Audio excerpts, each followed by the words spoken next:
Hello, everyone. How are you all doing today? It's William here from Allegory Gallery, and I hope you are having an amazing day.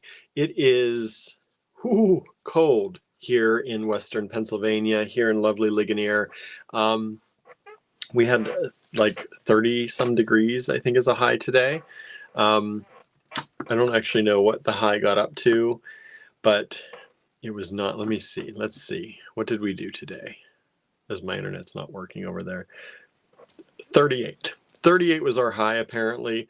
And we are now at 33 degrees. It was snowing like crazy out there earlier today. I don't know what it's doing. I haven't looked. It's too dark to see. But it has been a cold, and most of the day during the daytime was fine. I was running around doing a lot of errands. Some of you may have seen what I posted. So that was okay. But here toward the evening, the snow, once the snow came, it came down heavy, big flakes and wet, very wet snow. It's the kind of snow that's good for making snowballs. It sticks together. But it also is the kind that mucks up the place, right? So it has been a chilly day, but I've been very busy. Let me see who's here with me today. Suzanne is here. Susie is here. Said, happy you guys are home. Thank you so much. I hope you're in and safe. Norma is here. Hello, Norma.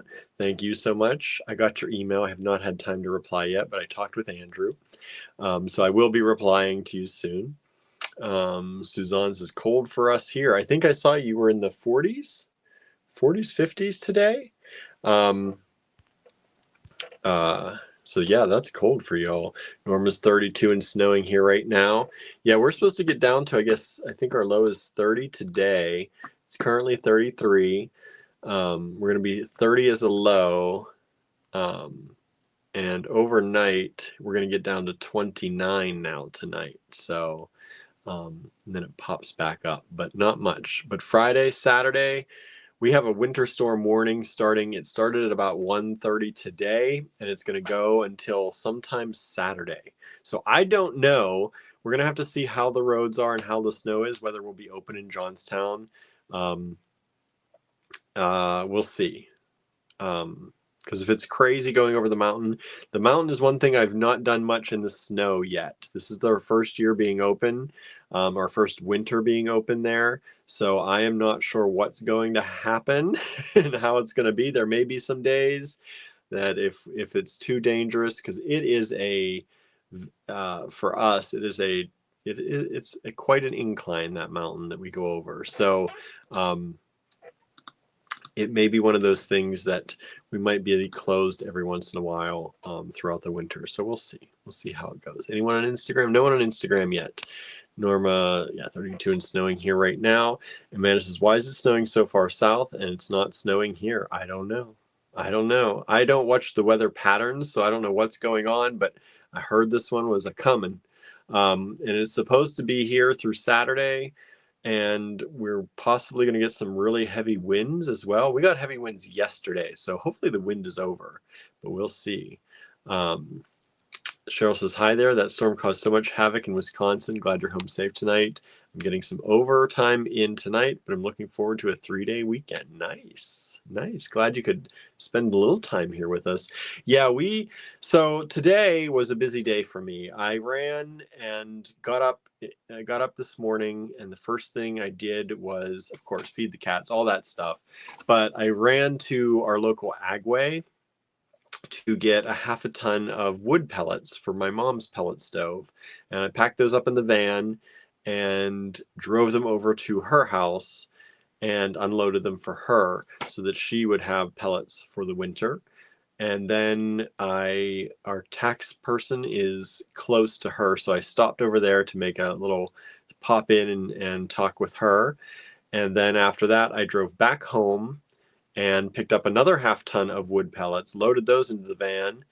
Thankfully, the people at Agway helped me load them too, so it's not all just me loading them in. And then drove back to the cottage because I'd stopped there. Did I stop there earlier? No, that was the first time I stopped at the cottage today. So went up to the cottage and unloaded all the pellets, the half ton of pellets, and filled up the pellet stove so it'd be nice and toasty. And the new to us pellet stove is keeping it very warm. Along with our split system, even though it was in the 30s today, the cottage was still registering around 70 degrees, which is very good. We'll see if it holds as the winter gets colder and colder. But we did have it. I kept the pellets burning over the last few days, even though it was really warm, to try to keep the temperature up in there. So I'm going to see if that helps. But we'll see. We'll see how it goes. But I think this pellet stove puts out a little bit more heat than our old one did. And so I'm hoping that that helps. The fan on this one seems stronger. So if nothing else, it's blowing more hot air further, which is good. So that I did that, and then I remembered that all this crazy weather is coming, and we generally use our little car Appa for the winter because it's all-wheel drive. You can lock it into all-wheel drive if you need to, but it also, goes in and out of all-wheel drive if it needs to. And so the van is terrible, just terrible, really, on ice or snow. The front wheels spin. It's front-wheel drive, but the wheels spin, and like we even put the winter tires on. It doesn't matter. The van has a lot of get up and go. Like if you accelerate, it accelerates. And I think that's part of the problem sometimes is that it accelerates so fast. Even on a rainy day, I end up spinning out a lot of times just when I'm at a stop sign and I have to go, or a stoplight and I have to go. If it's rainy, the van just spins. So in the winter weather, it is not good. Even if you ease on the gas, it'll get us around as long as it's not too bad. But when the snow starts to pack up and when they plow the snow into our driveway at Star Cottage, it's very hard, if not impossible, to get the van in. So Appa has had a blinky eye. It's had the low beam out. High beams all work, but the low beam's out. So I ran over to Walmart and picked up a headlamp, and I switched the bulb when I got home. And then as I was switching the bulb, I realized how dirty, not dirty, but how faded. You know how your the plexiglass covering your lights oftentimes gets foggy from just driving and things hitting it and micro abrasions. So I got polish out and I polished out the headlamps, or the headlamp covers, and they're nice and clear now so that the light can actually shine through them instead of being diffused through them as it was. So I did that, and then I came in and hung out with Andrew for a little bit. We got some things in the mail which are exciting. I don't know if we're going to talk about them yet or not. Andrew's finishing up a few things. He'll probably pop in here in a little bit, I would think, maybe at least in the comments if he hasn't already. But we finished up a few things here at the house, and then we were going to go to the cottage for the live. So we started out to go to the cottage, and as we started out the door, the snow started, but it wasn't much of anything. Between the time we left the house, this is only 10 to 15 minutes to get to the cottage. Between the time we left the house, which was barely snowing, to the time we got up to the cottage, we could barely see like 10 or 20 feet in front of us. I could barely, thank goodness it was bright enough today to charge the little solar lights we have, marking our driveway at the cottage, because I don't know if I would have been able to see to pull in. Like it was like you could barely see right in front of you. So we figured we'll pack stuff up for the live, come back home and be in for the night just in case. And by the time we left, it wasn't snowing anymore. So I don't know if it's still snowing out there, but we didn't want to risk being at the cottage all night and having to drive after the conditions got worse. So here we are at home in our office here and hanging out with you all. Andrew made some delicious rice pudding last night after I went to bed, and I got some of it today. So I warmed some of that up. So I have that in my belly right now. And I'm in my cozy sweater and just hanging out. So I hope you all are cozy and hanging out with us. If you're here, please say hi in the comments. Now I'm going to get through some of these comments since I've been talking. Anna says, you've had a busy day, William. I have. Let's see what's going on. Oops. Norma says hi to Amanda. It's a little early here for us to be having our first snow. You know, I thought it was early here too, but there have been years we've had snow before this. So for us, this is pretty probably normal, I would say. Sometimes we have snow on like Halloween. So getting into, I mean, we're already in November 21st. So that's winter. This is winter now. Amanda says, we usually have quite a bit of snow by now, at least a few inches. Cheryl says, curious, how often does the pellet stove need to be refilled? So that's one of the reasons we got this new to us one. The previous new to us one had to be, the hopper held one bag of pellets. And I think each bag is either 40 or 50 pounds, something like that. I don't know what I was carrying around today. I was carrying 40 some bags, 50 some bags, maybe 50 bags around today. And they're either 40, what's 50 into 5, 10, 15, 20, 2,000, so that would be 40. They're 40-pound bags. And so it holds, the previous one held one bag. The new one holds 2.5 or so. They say it might hold 3. I might be able to get 3 if I mounted it up a little bit, but it holds at least 2. And with one bag, we were pretty comfortable last year burning for about 24 hours. So one bag, if I filled it up one morning, I would have to make sure I got up around the same time the next morning to get up to the cottage to refill it. You couldn't delay, because if it went out, then it had to be restarted, and the whole restarting process can take a while sometimes to make sure it started up okay. So the new one, again, holds 2.5 or 2.5 to 3 bags.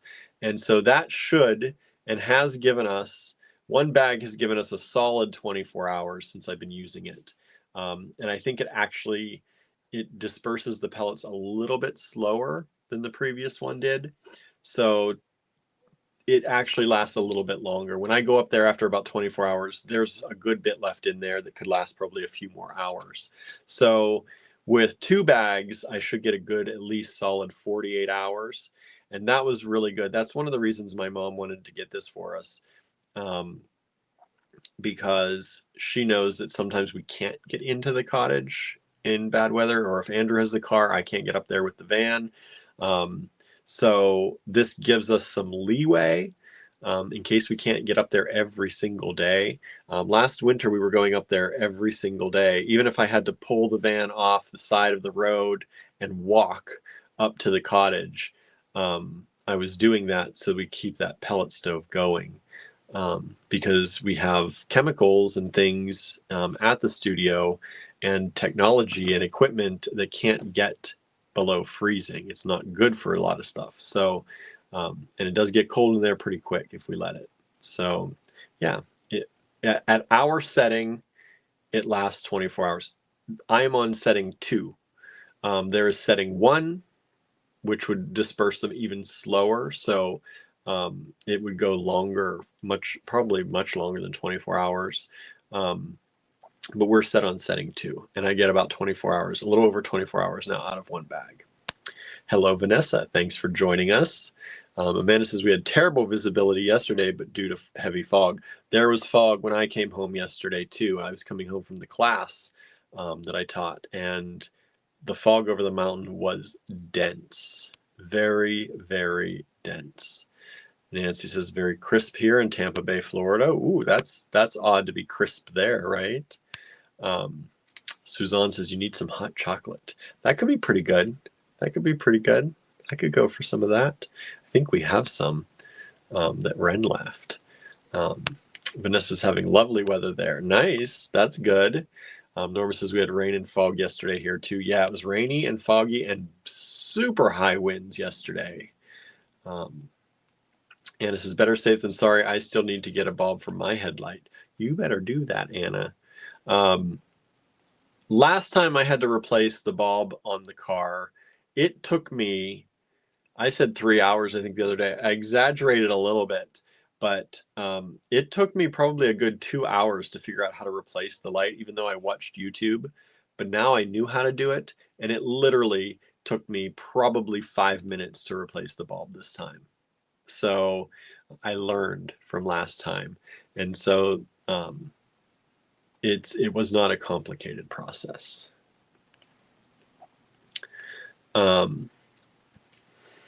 Anna says, our snow is gone. I miss a snowy Christmas time.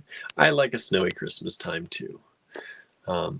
Vicky says, I watched it live on my TV, so it's hard to send comments. Yeah, you got to be on your TV and your phone, right? If you're going to do that, you're going to be on the TV and the phone to send comments. But hello, Vicky. Thanks for joining us, and thanks for taking the time and energy to comment. It means a lot. Anna says, it's 40-pound bags of pellets used to be my workout. That's what I said. Andrew cleared off. My little weight bench is sitting in the entryway because that's where we have room for me to put it right now. And so I do my exercises in the entryway. In our entryway, it's like a room, but there's nothing. It's such a weird room because it has the staircase in it that goes upstairs. It has the door to the living room, like the archway to the living room. It has the archway to the kitchen. And so it's one of those rooms that doesn't have like full walls, and the walls that it does have kind of, you can't put anything there because they block entryways so to other places. So while it's a fairly large size room on its own, it has a closet for coats and whatnot, but there's very little to kind of do with it. So I have my little workout thing there. And of course, because it's by the door where the mail and stuff comes in, it was covered in boxes of stuff that we had received. So Andrew cleared that off for me because he knows that I have more energy, especially in the winter when things get gloomy and glum. When I work out, you get a little bit more energy if you work out a little bit. And so I've been doing that. And today I got up and I didn't do my workout because I had to rush out because I wanted to beat the snow because I was in the van all day. And as I said, the van does not like the snow. So I rushed out today and didn't do my workout. And by the time I was done lifting 50 bags of pellets, my mom helped with a few, but I try not to make her lift too many. She likes to do it though. But by the time I was done lifting 50 bags of pellets, I was like, that's my workout for the day. I'm good. I don't need to go home and do any more. Let's see here. Anna says, I don't miss the hefting of the pellets. I was spending as much in pellets as I was in propane. Yeah, pellets, they can be kind of expensive, right? The stove that was in the cottage when we moved there was a propane stove. We still have it. If somebody would like to take it off of our hands, we have no idea if it works. I can't imagine it wouldn't work because it just had a propane line hooked up to it. I can't imagine there's anything. It's just been sitting there in the way. So if you know anyone who's local who wants a propane stove thing, please send them our way. But we took the propane line out because we didn't want a giant propane tank there. And propane around here, I don't know. I don't know if it's actually the same price as pellets. I feel like pellets are a little bit less expensive.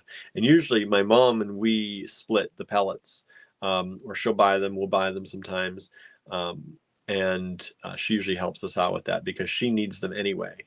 And so we get a bonus for bringing them over and unloading them for her. So it works out that we can share it that way. Let's see here. Joelle is here. Hello. Hello, hello. I hope all is going well for you.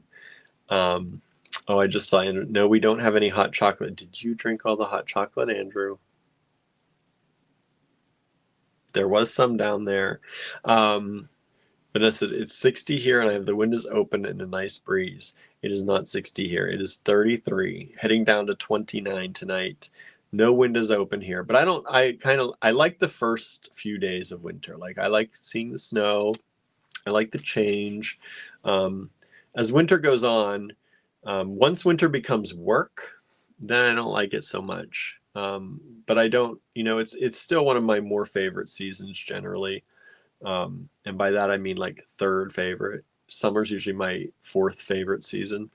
Um, but I don't like shoveling. When it comes to the time when I have to shovel it, that's when I start to not like it so much anymore. Hello, Anne. Thank you for joining us. I see there are 6 thumbs ups today, says Anna. Good. There are 19 people watching us right now.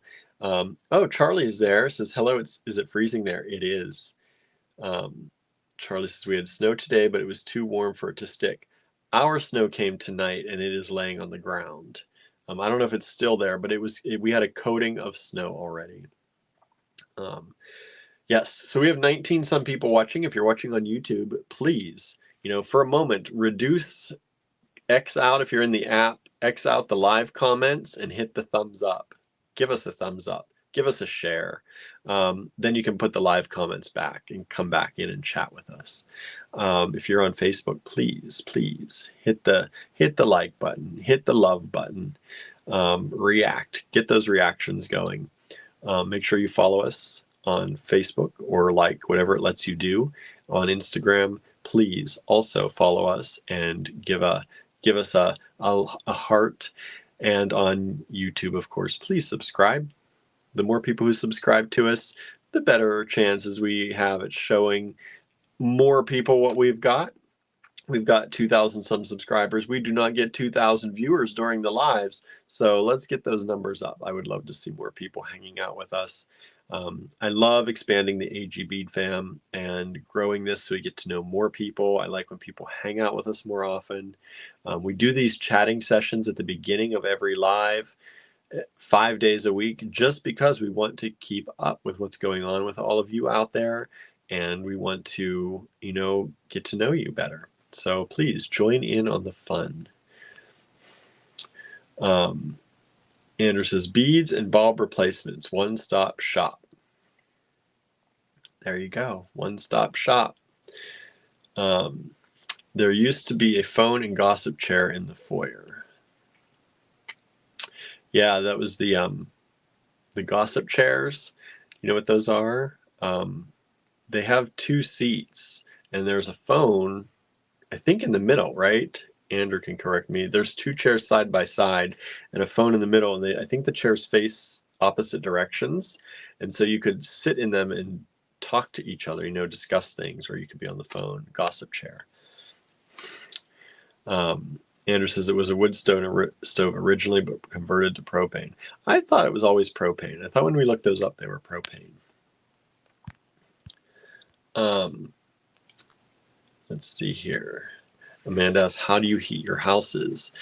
Our house is heated by gas, natural gas, and it's pumped into a furnace that heats up water, and the water runs through registers along the floor. We don't have the big tall, some people have the real tall registers. We have those in the Johnstown store, the ones that are usually big metal tall registers. Our registers look like electric heating registers, but they are heated through natural gas. Anna says, I was using the pellet stove to supplement the propane powered furnace. It was expensive. Oh, that's definitely 2 of them. Yeah, we have the split systems, which when they're pumping out heat, it gets very expensive sometimes. Our electric bills are high. So that's why we wanted, hopefully this pellet stove will keep that bill lower by burning hotter and pushing out more heat. Andrew says, if you leave hot chocolate for 2 weeks, it gets drank up. I guess so. I saw it there the other day too, and I was like, I probably should have some of that. It wasn't cold enough yet. It was just 60 degrees yesterday or something like that. 65, something like that. And it says, whoopee, there are 8 thumbs ups now. Thank you. Thank you, everybody. So I can't start the live until Andrew comes up. So we're going to have to sit here and chat because I'm literally starting the live with some things that Andrew has made, and I'm waiting on them. Hint, hint, Andrew. How's it going down there?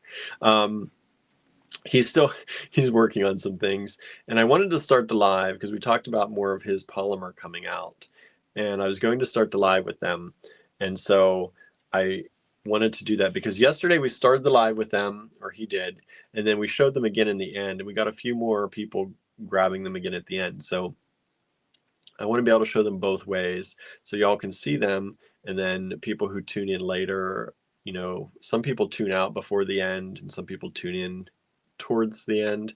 So I figured we'd show them twice, and get a good look at them. But those will be coming up in a little bit. But what have you all been doing? What's going on? I don't know what we're going to have for dinner. I think there was leftover stir fry that got converted partially with some of the stuff we had before. So I think that's probably what's for dinner tonight. Let's see, Maybelline is, I was lucky and got one. There are still polymer pendants from yesterday. So if you missed yesterday's video, Andrew released some new polymer pendants. He's been working on the polymer again. He goes in cycles, and he's into a polymer clay cycle right now. So if you've been like looking for his polymer clay, he was pretty well known for it for a while, and then he kind of got out of it. And so he is getting back into it a little bit, and people, you know, for a few years, because he hasn't done it really in quite a while, other than sometimes ornaments and things, but his pendants, we have like 3 of them in a little tiny bowl at the store. So if these don't sell, we'll probably be putting them online and in the store. But they it's been a while. He says my hands were hurting. Yeah, he presses them all out by hand. And I couldn't help because I had to go to bed last night to get up and do all the winterizing work. So I didn't get to help him press them out. But he's working hard at it. So if you missed yesterday's video and you didn't see the polymer pendants, there are a few of every one of them left if you'd like to kind of check that out. I don't think, oh, I do have them here. Maybe we'll take a look at yesterday's before we get today's started, and kind of do a review of yesterday's pendants, just in case you want to. Andrew says the conditioning of the clay is hard too. Yeah, he has to condition them. Luckily, in some ways, sometimes he can use the pasta machine. We got him a pasta machine that's electric, and it helps him condition, but it doesn't do everything. It doesn't do everything. So he still does a lot of work with his hands, and it does wear your hands out. It does. Norma says, yes, I missed yesterday. All right. Hey, May. Hey, Maybelline, thank you for joining us. You said something before. Yeah, you got the polymer clay before. Anna says, I love the pendants. I've got a little collection. Oh, good. Andrew says, the pasta machine helps a lot. Yeah, he, for a while, he was doing all the conditioning by hand. And then he got a pasta machine that had a crank.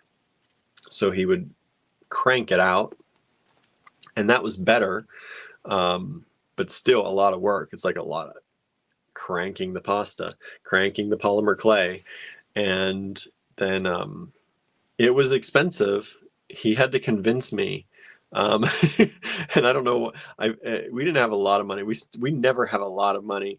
So everything is like, do you really need this? Is this just a luxury, or is this something we need? And when we were looking at prices of the pasta machines, the electric ones, I was like, because back then that was a lot. But I'm glad we could get it for him because it's definitely a lot easier. He says, I kept breaking the crank. Yeah, he actually kept breaking the crank for the pasta machines. So we finally got him the electric one. And it's kind of been, I mean, I don't use it that much. I don't do much with the polymer clay. I should do more with it. But Anderson, I think I got it for Christmas one year. I think we did get it as a Christmas kind of thing. Maybelline says, I love the B series collection. I only was able to get 2. Oh, the B series. Well, if you ask nicely, maybe we have more. We did some of the B series in some of these lives. We still have some of the B series, I think, around. I don't know if we have much more, actually, because a lot of them have gotten bought up over time. But for a while we had a number of them in the lives here that we were doing kind of random reboot stuff, and we pulled some out of we found some in the vault. There's no real vault, but we found some in the stash, and we had been doing some of the B series. We had probably 5 or 6 of the B series available, but I can look and see if we have any more. I really like that series too. I think it was a series of 8 or 10. And they said, be kind. One was Be Kind, so that's the B series, if you didn't know what that was. He did a number of polymer pendants, Be Kind, Be Brave. I can't remember all of them, but yeah. Andrew says, no vault that you know about, LOL. I know. He might have a secret hidden vault somewhere. Who I wouldn't put it past him to have a secret hidden vault somewhere. Andrew says, we should probably go through the electric one and clean up good and oil it up. Yes, it probably would like that. Anne says, I got a box of treasures from AG today. I'm opening them now. Oh, good. I hope everything arrived okay and in good condition. Anne says, be here. I know because I got those recently. Yeah, I think you grabbed some, right, in one of the lives. Be here. Yeah, that was a good series. I like that series. And people really like that series.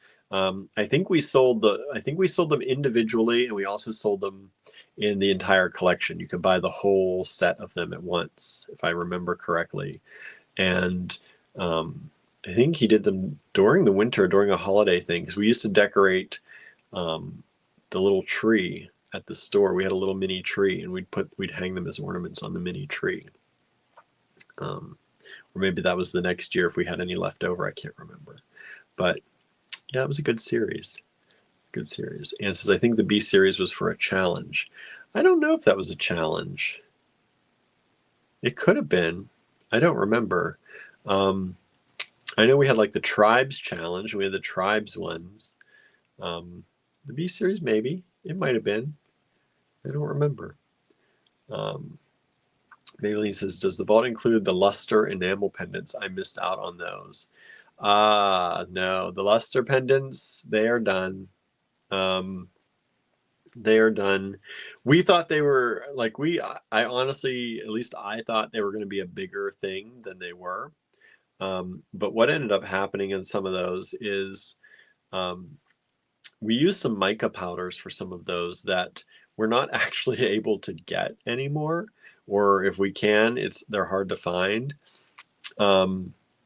So we kind of discontinued that line.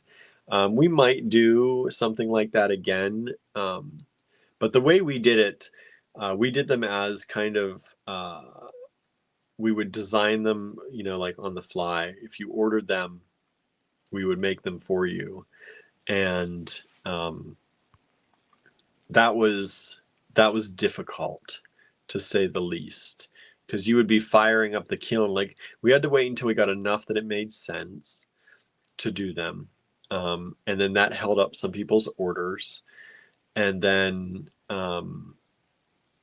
because you have to fire up the kiln and do a lot of prep work, and it's easier to do all that if you have a number of them at once. And if we would have been getting consistent orders for them, then that would have been something that would have made sense. But we were not. And so it was taking a long time to get them out. And because it was just like, you could just do one, but then you're firing up the kiln and you're doing all this prep work for one. And there was probably 10 to 20 steps, probably close to 20 steps per pendant. So if you're not bulking them out and doing a bunch of them, it didn't make sense. And we didn't want to make a bunch of them and then just have them sitting around. So it became one of those things that, and again, some of the micas we used, We realized afterwards kind of that they weren't available anymore. So we might do something like that again at some point, but if we do, they will not be made to order. They will be more of a special kind of a special release, and we will make as many as we're going to make, and we will release them, and then you can purchase them, and once they're gone, or we'll do another release, but we will not be doing the custom made to order ones. There were 3 different kinds, and I think 6 different finishes, 3 different designs and 6 different finishes, and that was a lot. Cheryl says Luster were some of my favorites. I love them too. They are some of the, I love them a lot. They were some of my favorite things too.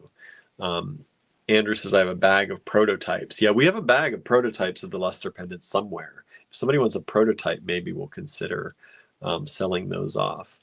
Andrew says if we get regular help in the studio, we might do more production lines. Yeah, if we can bulk the studio up to the point that it's making enough money that we can hire someone to help us, or hire someone to help us to make enough money, then it would make sense for us to start doing more stuff like that and producing more. That's really where, like, we don't plan on leaving the bead world, of course. We're not doing that.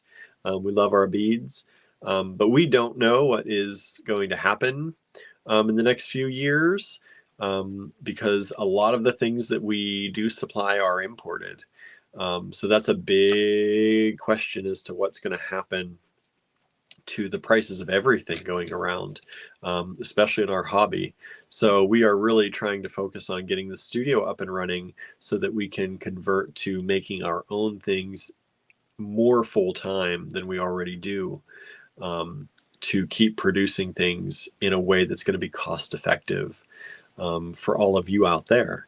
So that's on our minds right now, and trying to make sure that we have a sustainable way of creating things that you can sustainably keep purchasing, is important to us. So that's what, doing these production things hopefully will help us do. And if we can get someone in there to help us, even better. Andrew says it takes 3 hours to prep. So it takes 3 hours to prep and to do 1 pendant, or 3 hours to make 20. Yeah. So the prep work goes pretty quickly once you do it, but it takes the time it takes to make 1, or if you're making 20, it's about the same. So Maybelline says, thank you for the info. The price was nice for all that work. Yes. That's something I think a lot of people didn't understand, or we didn't get the point across. The Luster pendants were, I think they were exceptionally well priced for what they cost, or what the work that went into them. The labor was very labor intensive. I tried to show a reel at one point, or a video I did, of some of the steps that went into the Luster pendants, but they are a lot of work, and there are a lot of points where that work could go wrong. Every piece was cut out of a sheet of metal. So the circular piece was cut out of a sheet of metal, and we do have a punch for those, but they were cut out of a sheet of metal. They had to have the hole cut out then, so the hole was punched out. The metal was cleaned multiple times through this whole process to rid the fingerprints and the grease from your fingers off of the metal. Then the metal had to be cleaned every time that the fingerprints were taken off, because generally they were taken off by fire, so flaming them off. And so once they were punched out, once the hole was made, they had to be hammered to make sure they were flat. They had to be the burr from punching the hole at the top had to be taken off, so they were sanded down, and then they were put under the flame to get rid of any residue, and then they were pickled to clean them. Then after they were pickled, they were washed with under soap with dish detergent and soap, which before we had the portable sink there, they had to be brought home to do that. I think we got the portable sink in amongst that time period. And so then the enamel had to be put on one side, which is the counter enamel, put in the kiln and fired. And then the backs had to be sanded off because you get the black on the back from putting it in the kiln. I forget the fire scale. So the backs had to be sanded, or the fronts actually had to be sanded, and the edges had to be sanded down so that you didn't have the fire scale popping up onto the new enamel. Then the other layer of enamel was put on, and it was put into the kiln and fired. And then the edges were again sanded down. And I think there was only one layer of each, sometimes maybe two layers of each. And then the mica had to be put on. And that layer had to be done in the special way that we do it and fired in the kiln. And then they had to be brought home to be put in the laser engraver in our laser and be engraved. And then they had to be cleaned and polished after they were engraved. The edges had to be resanded down to make them shiny. And then the AG was engraved in the back on the counter enamel. And so it was a lot of work to do them, and there were a lot of steps. And I'm sure I'm leaving steps out too, because there's a lot of polishing and grinding for those. But it was a lot of work, and I don't know, what did we charge, $32 or something like that? So they were probably one of the best deals we've ever done. But as Andrew said too, he kept forgetting what each mica was. So of course, in being so excited to make them and debut them, we also forgot to write down which mica corresponded to which color, because we didn't use the colors of the micas. We used our own made up names for each of the pendants and their colors. And so we ended up forgetting which mica went with which color that we made up. And so sometimes we'd end up going through this process to make one or two of them for someone, and we'd use the wrong mica at the end. And you're just like, here we go, we got to do this again. And so at any point, they could have been overfired in the kiln. When you're sanding them down, the enamel could crack or break off. That happened a few times. They get stuck on the trivets because they were small. They get stuck on the trivets. Sometimes the glass would shatter. You put them in the laser to engrave them. Sometimes the laser was too powerful. If the enamel wasn't thick enough, it would engrave all the way down to the metal instead of engraving just to the glass portion. There was a lot that could go wrong. And so if we ever do it again, we would do, like I said, we would produce them and put them up for sale, and they would be a limited edition kind of thing, most likely, or a limited release. And with each release, there would be a limited number of them that we did. Doing them made to order just didn't end up making sense. Not at all. Not at all. But I'm glad you all like them. That's not to say we'll never do them again.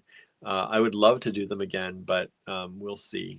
We'll see. There wasn't the demand for them, and we had hoped to see more people using them and what they did with them, so that we could kind of it would help with the publicity of it all. And we really didn't see a lot of people making a ton of stuff with them for the number of pendants that we sent out. And I know people buy things and hoard them. We do the same thing. And that's, I think, what ended up happening more than anything. Some of y'all use them, I know.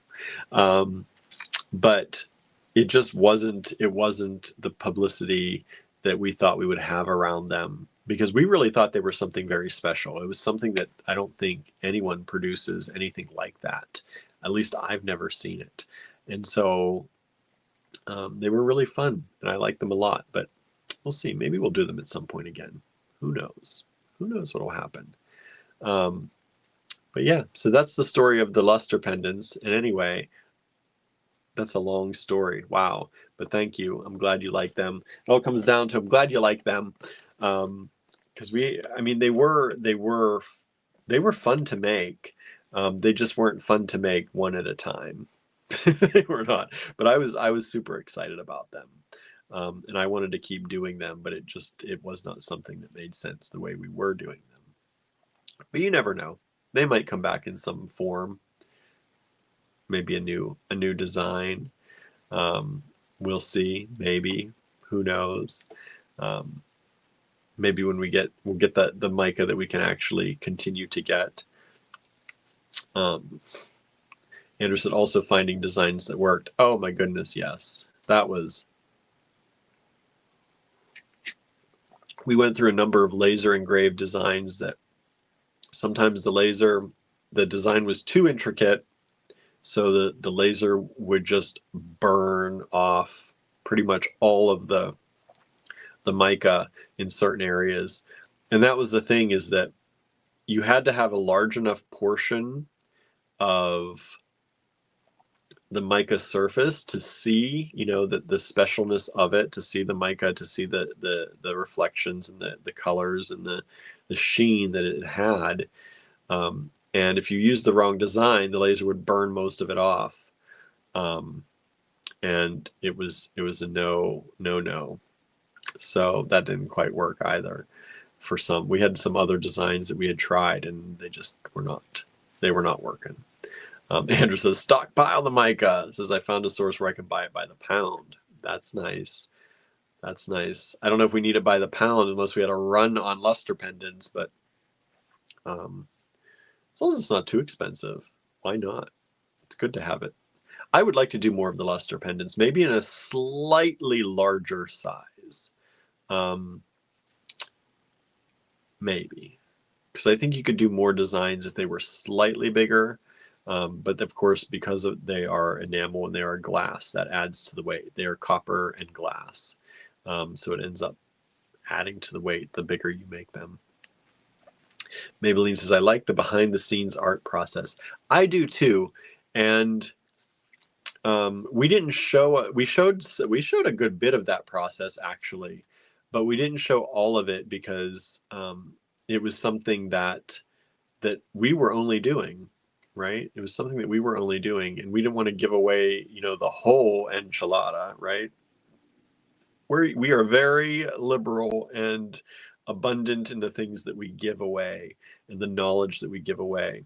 But when we come out with a new product that like no one else is doing, we don't want to give away the whole process. So that was also a thing. We couldn't show you exactly how hard it is to make these without giving away a lot of our process. So I think that also hampered the ability to portray to everybody what a deal these actually are. Because if you were trying to make these yourself, I don't think most people would make them and sell them for what we were selling them for, to be honest. But that's where we settled on the price, and I think it was a good thing. I really do. We could have charged a little more, but I don't know if people would have bought them for a little more because of the size. Sometimes that's the thing you never know as a small business person, like what to price your things. If we price these by how much labor they were each, I don't know who would have bought them. So we had to come up with a kind of a middle ground. And we were on the low end of that, I think. But we also knew that if they had taken off, it would have been worth it to price them where we did. Selling the number we sold, we probably should have had the price a little bit higher, but you never know that. You never know. Like Andrew said, you're doing all the prep. And so whether you're doing 1 or 20, in a lot of cases, that's about the same amount of time and energy. And so if we were selling them 20 at a time instead of 1 at a time, it would have made sense. But lessons learned, and we're still not people to charge a lot for stuff. Maybe we'll make a high-end collection one day, and then we'll see what happens. But who knows? Who knows? Yeah. So that's the luster pendants. Boy, that got off to a tangent there, and I've lost people watching. People like, probably. But I like to hear those things. Like when I'm listening to somebody that I like and enjoy following, those are the kind of things and stories I like to hear.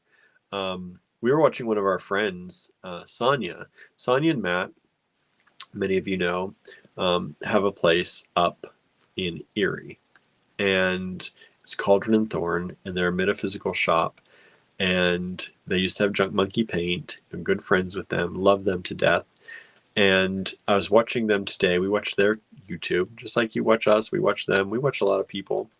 And Sonia was talking about how um, in business you have to try things and you have to change and you have to grow and you have to learn your lessons and keep trying new things and keep pushing forward. And those are the kind of stories I like to hear. I like to, like when Sonia and Matt talk about what they went through in their business, I love hearing those stories. And I think it's very valuable if you are in a business or you have your own business to listen to those stories as well. And so I hope the things that we share here, we do this just to hang out with you all and kind of, give you an inside look at what we do, and kind of sometimes, justify the price of things that we have or let you know that it is a good deal. I mean, there's that too. But I think all of it comes down to that we hope that you learn something and can take something away that you might use in your own business. Um, we've had this business for over 13 years and we've been fairly successful with what we've done and we've learned a lot.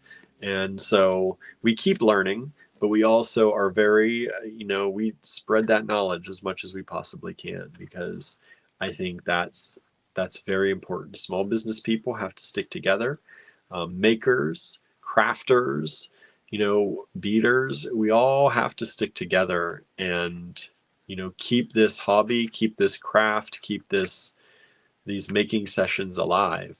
A lot of I just got a comment from somebody earlier today that most of the bead stores around them have closed down, and we hear that so often, so very often. And each one of those people have a story to tell, and if they, I think, would tell their story, I think it could help future people who might start a business or want to go into the creative arts. And so that's what we try to share. As we learn, hopefully so do you. And hopefully you will learn from us and what we do. And oh, there's Andrew. I know, I'm sitting very still, so I'm sweating to death out here. But yeah, we try to make sure we share our knowledge and the things we learn and the business practices that we learn and all that good stuff with y'all. Hoo, hoo, hoo. Hoo, hoo, hoo. So I don't know. I have the heater going downstairs, but not it's like in an this. open space. This is an enclosed space. He turned the heater on for me though up here, so I was thankful for that when I came up here because I went in the other room and it's cold in that closed up room. You need to put a little heater in there. Yeah, you make me some stuff. Yes, and to swap out because I didn't put the finishing glaze on them last night. Okay. So I put them on these ones. See if you want to show them again. Yes, I will show them again. I'm going to pull the old lot numbers. I'm going to try and find them in here. And then those are papers for the new ones. I don't know how many new ones you have. I don't know. For today, because I'm going to start with those today. Okay, I'm going to go back home and keep working. Well, I guess I'm not starting with those today then, if they're not ready. No, these ones are ready. But those are the old ones. No. Oh. Just show go show them. So I was supposed to go to an art opening tonight. Yeah. That didn't work. We couldn't see in front of the that's what I was telling them. front of the car. It was like 10 to 20 feet in front of us. You couldn't see a thing. And we weren't even at the summit of the mountain. So I decided, and that we would have we were on this end. But when we were driving back to get changed up, we saw some crazy driving. Yeah. And I don't know what. Somebody was know. swerving all over the road. They were going literally 10 to 10 15 miles an hour. And I'm like, if these are the people, like, I don't know if something was wrong with them. They would not pull over though they had a line of cars. They weren't pulling over for no one. So I don't know what was wrong with them or if it was just like the first winter drive because it It's always like happens that. the It's first always. week of winter driving and nobody knows how to drive anymore. They either go way too slow Or way too fast. So or they slam on their brakes and they don't have any. And the ones that pump. Oh, anti-lock. Yeah. If you don't have that, then you pump your brakes. Some people still pump their brakes anyway. I'm from Florida, so we did not have that. We didn't have to worry about pumping our brakes. It says maybe it was a 10-year-old who stole the parents' car and went to the store. That's what they were driving like. I could see that. That was literally what they were driving like. In the middle of a snowstorm, they were veering off into the, like, another car coming had to veer off half the road to go like around them. People were passing them on the double yellow, which was not smart, but I understand why. Because it's dangerous. Yeah. But I'd rather have people like that in front of me than doing things behind me or possibly coming up on me. But we also have a lot of the elderly in our area, so we've also seen where people have driven poorly because they shouldn't be driving. Yes. And I'm normally not like that. I'm like, do whatever you want. Do whatever. But like, if you're gonna hurt somebody, then why are you have to be responsible. Now it's saying my email is not working. I don't know. Did it just come up? Yeah, just now it stopped working. Because Mercury. Well, the password's taken out of there, so I don't know why the password's not put in there. Who knows? Let's see if that gets us going again. I think that's the right password. We'll find out. I was on a Zoom the other night, and they were sharing their screen, and they had to put their credit card in, and they were doing that in front of everybody. Nice. Luckily, everybody knew everybody, so it wasn't like... Let me go in to make sure we weren't scamming people, but... Make sure we don't have anything going on our server side of things. Is our internet out? I'm streaming here, so it doesn't... Oh, well, actually... Maybe I'm streaming on cellular. Let's see. The internet's saying it's working, but... I'm listening to music downstairs. The computer's internet seems to be out, though. Oh, there it goes. There was something wrong over here. Okay, there it goes. There, we just had someone send us a test. There, it's working. Don't save. All right. So, okay. The computer's internet just decided to go out. Thank you, Cheryl, for sending a test. Yeah, we're working now. I must have been streaming on cellular this whole time. Andrew's hot. So we're replacing, let me flip this camera around and let's make it nice and even more warm. Even more hot. Suzanne's back from her veggie stew dinner. Ooh, that sounds delicious right now. Veggie stew? I love a good stew. It's a good night for that. It is a good night for that. I'm not doing it though. So he's like, don't even think about it. Just go ahead, put that out your mind. Just don't even think about it. Yeah, I was kind of bummed about not going to the opening. And I know what it's like to have an opening and then have nobody show up. But they did not pick a good day for this opening. So, you just kind of have to roll with it. Okay, let's see here. Oh, good. Who's ready? Who's ready? Let's see. Our cats are under the bed covers. They're asking which stocking is whose. Who's the red and who's the green? I guess you can be I was the red originally. Go ahead, show the number one, and okay. We'll swap These are from yesterday. y'all. So these numbers are going to be different than today's lot numbers. But this is That's the RP dragon. Hold on. So There you go, show it. here it is. And again, these lights are terrible to show these. I don't know why.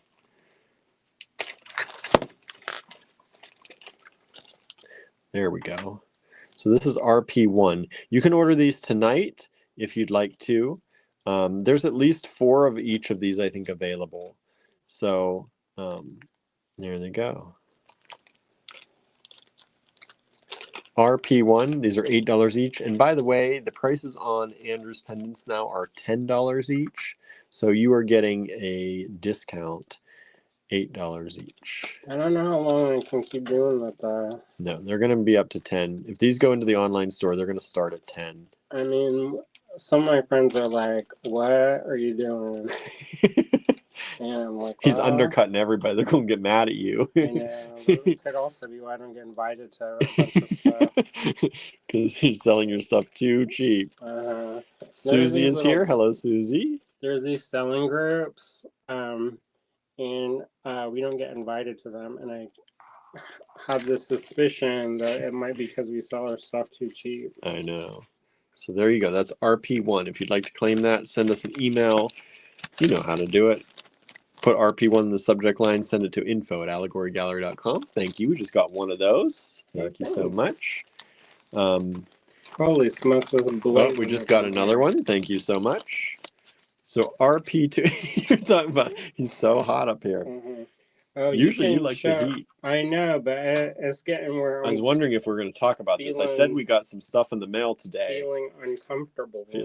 You're feeling. I can tell your humor is being hard pressed right now. In my area. Your areas. All right. This is RP2. Let me get this. So Andrew, these may look a little different than yesterday's because Andrew put some finishing touches on them. I don't like stuff to be real shiny. I don't know if you've noticed this, if you've gotten my artwork before. It's very matte. I like things to be matte. And so I love shiny. He loves matte. So anyways. He's like, I'm making it. It's going to be matte. So that's what it looks like. Anne says, I'm glad you are showing these RP Andrew lots again. I was deep into working yesterday and not paying good attention. Yeah, these are really nice too. These are the new ones that you have. Okay, can you give me my papers then on the floor? Thank you. And I may have more. So you have at least, okay, because I already did that many. All right, and I have these lots done. Good. So this is RP2, the Death Head Hawk Moth. Who doesn't love a good Death Head Hawk Moth? Okay, bye. Bye. I know, he's crying so hard. Poor Gilbert. So these are the Death Head Hawk Moth ones in green with kind of a silvery skull. I love this design. By the way, all these designs were hand carved by Andrew. He carves out a mold, and then these polymer clay items are pressed into the mold. These are not designs that we buy somewhere and use. Andrew carves each design. He does not carve each pendant. Like I said, the pendants are pressed into the mold, but he has reversed carved the mold in order to allow that to happen. And then these are all hand finished with patinas and paints and all the good stuff that he uses to finish them. So these are not just the plain, this is not just how the polymer clay comes out. He does a lot of hand finishing work on each pendant that he makes. And again, they're $8 for you all. They will not be $8 if they get to the online store or in the physical store. We're going up to at least $10 on his pendants from now on for his polymer clay pendants. They might actually go up a little more if I can convince him to do it.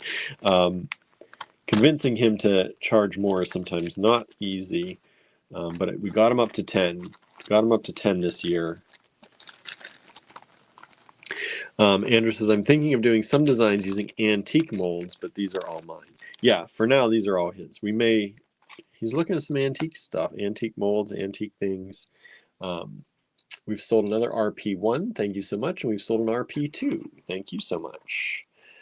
This is RP3. This is the dragon or griffin.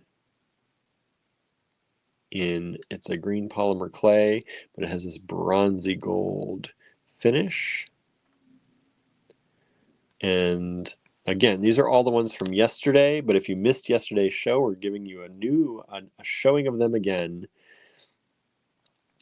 And he did a little bit more finishing work to these. So this is how they will look. Each one will be a little different.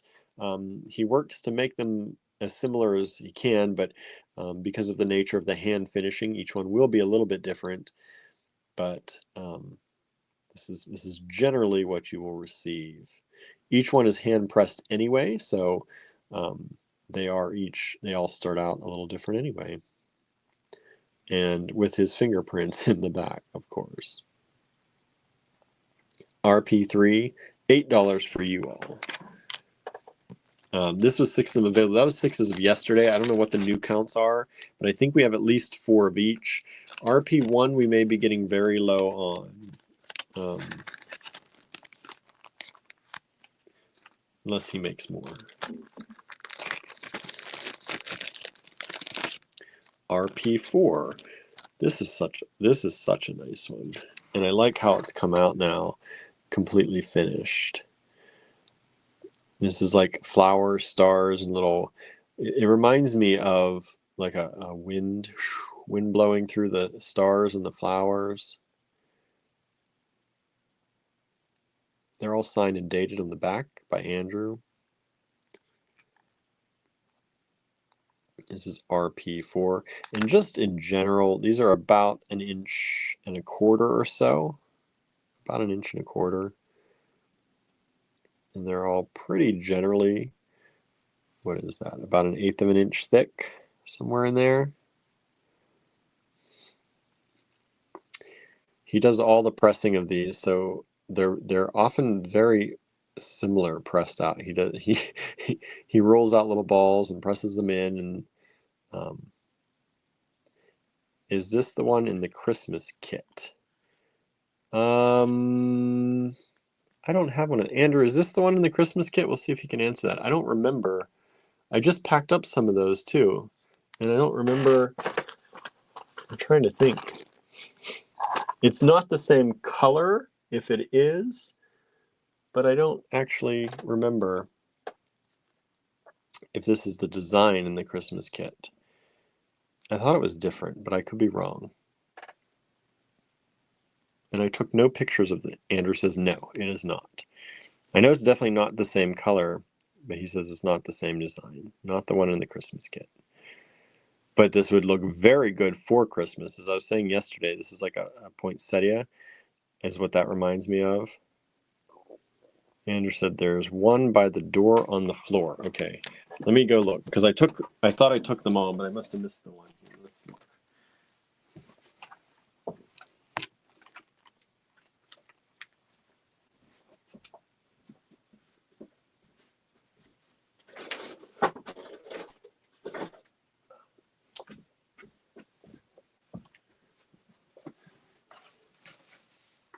Okay. This was the one in the Christmas kit. This is the one in the Christmas kit. So if you got the Christmas kit, you get one of these. I just started packing up a bunch of those too, so those will be going out very soon to everybody. And this is the one. This is RP4 right here. And then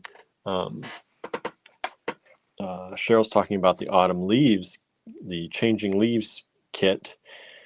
And this was the one in the changing leaves kit, was this one.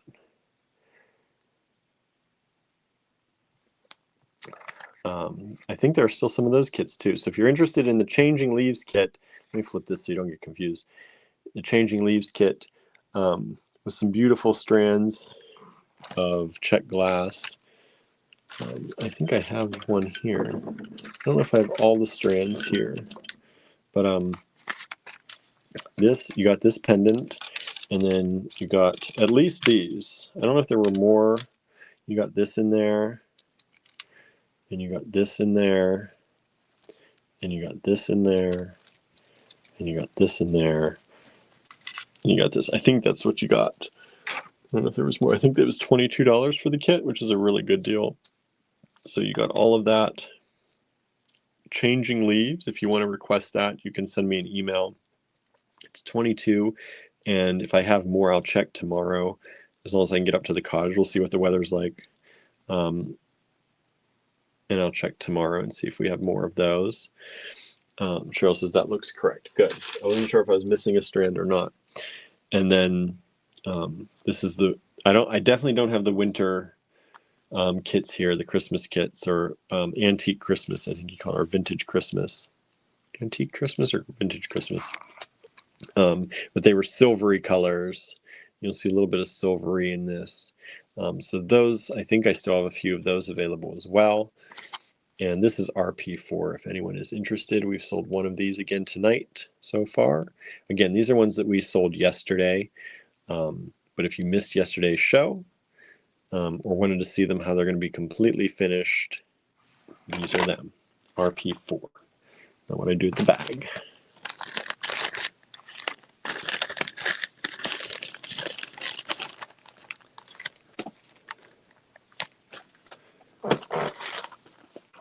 RP5 was, I think this is the one that sold the most last night. I don't know how many of these we actually have left.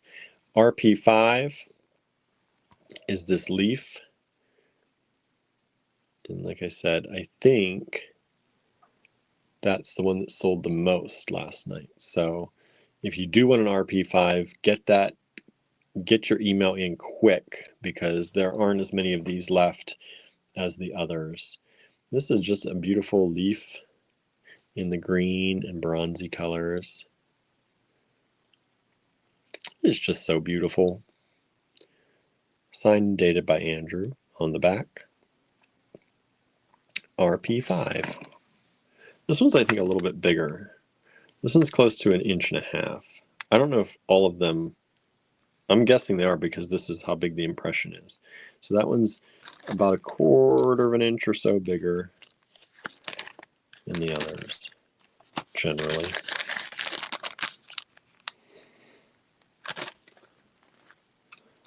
All right, and we have RP6 from yesterday. And this is one of my favorites. I like this one, and I like the swirling flowers and stars one. But I love this flower. RP6. This is the one from yesterday. Just to review for those of you who didn't see it. This is beautiful red, kind of rubyish color with a silvery flower. And this is the one that Andrew said he actually sculpted this as a demo at one point and then liked it so much that he now produces pendants with it. It's a really good, it's a nondescript flower, no particular flower, but it's beautiful, I think. One of my favorites, RP6. And we just sold another one of those. Thank you so much. And again, these are all $8 for you all, but they will not be staying $8. So this is a special for the lives. You're getting them at $8. That's the old price, but after more than 13, 14, 15, 16 years, something like that, of Andrew making these polymer pendants for sale, the price will be going up to $10 at least. $10 at least. And this is RP7 spruce boughs, right? Beautiful wintry scene. But I think it could also be, you know, it's kind of wintry, but I think it could also be springy too. That would be great. Spring, winter. And it's RP7.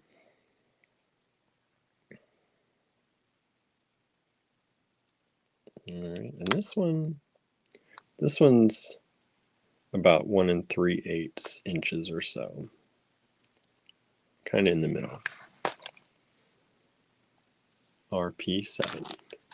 And we just sold another one of those. Thank you so much.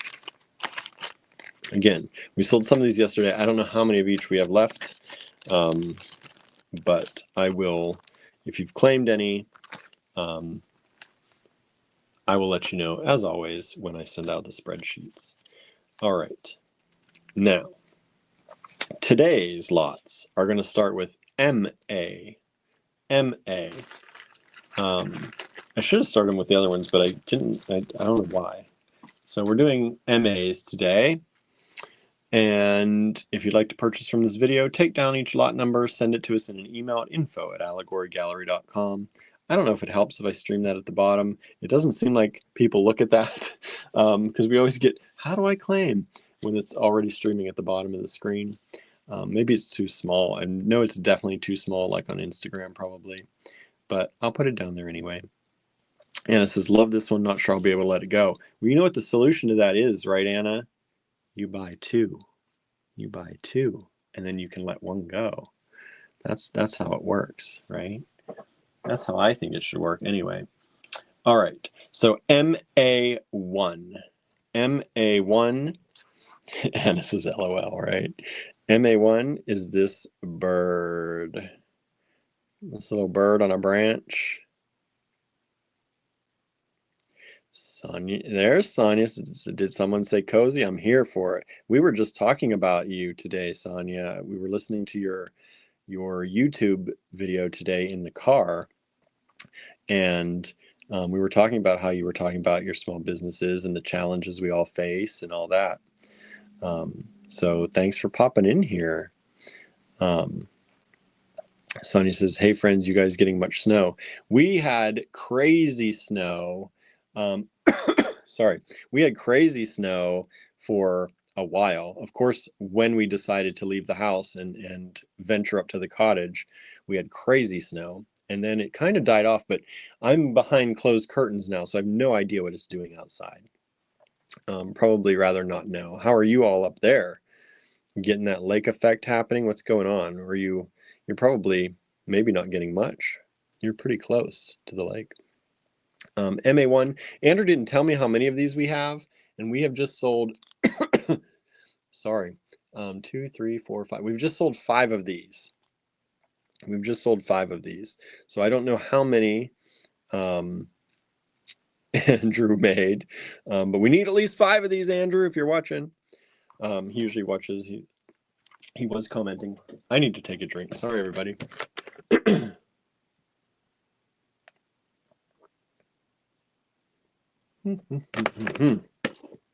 Let's see if that helps. I got like a dry spot in my throat. Anne says, OMG, I do that. It's like a sickness, but my precious, right? When you like something so much, you have to buy 2 so you can sell one or donate one. I know, Anne, you do the animal auctions. Sometimes you have to buy 2 of something. Andrew says, most of the designs have 6. Okay, so there are 5 of these sold. I'm just gonna write that we only have 6 of these available. I don't know what happened to my Sharpie. 6 of those available. Sonia says, yeah, quite quiet but chilly up here. Look like more south. Yeah, we definitely got dumped on a little bit.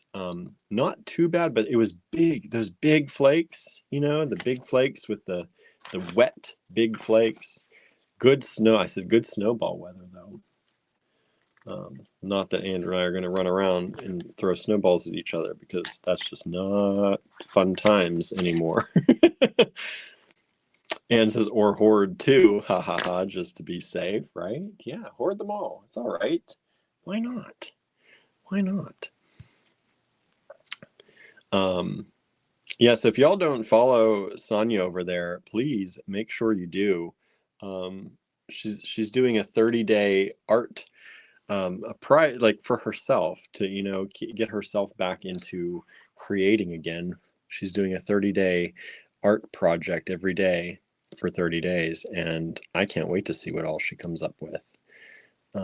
MA2 is this octopus pendant. Have you been doing any polymer clay, Sonia?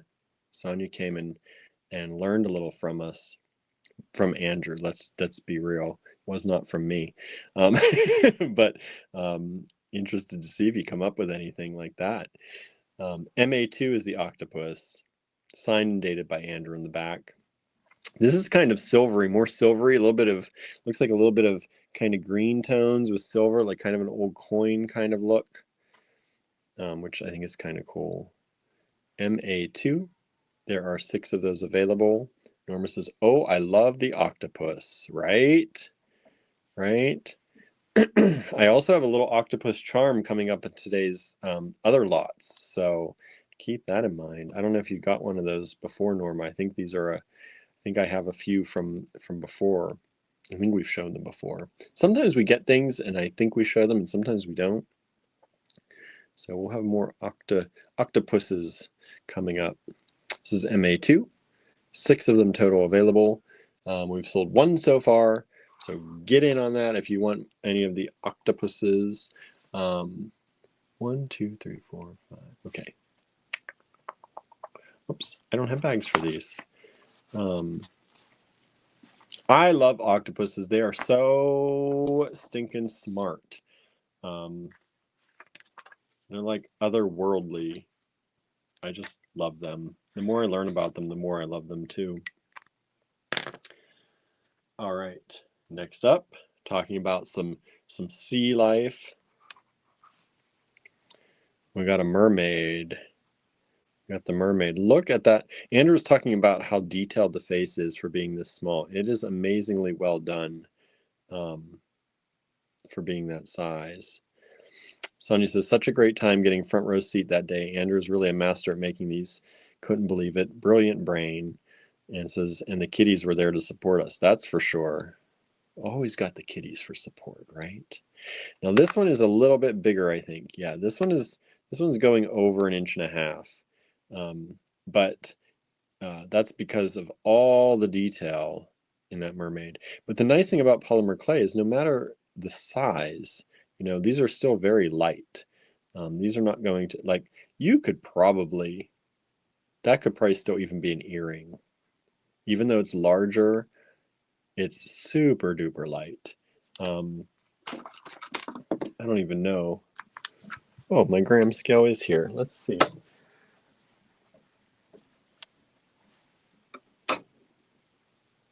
That's 1/4 ounce. Or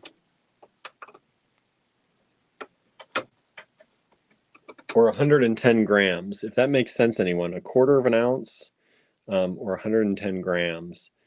So I think that's easily able to be an earring if you really wanted to. But they're made for pendants mostly, but there's nothing to say you couldn't use in earrings. Anne says, I made earrings from my Be Here pendants. They are lighter than some of my lampwork earrings. Yeah, it's super light, even though they're large. And even though this one, it has a fairly large design, it's still very light. Like, I wouldn't think twice about using something like this one that's in the antique Christmas kit as an earring. But this one looks bigger, but it's not much heavier.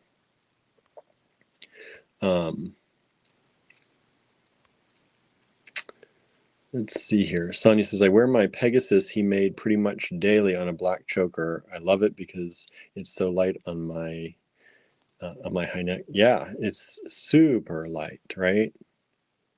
It's super light. These are super duper light, and you barely know they're there, which is really nice.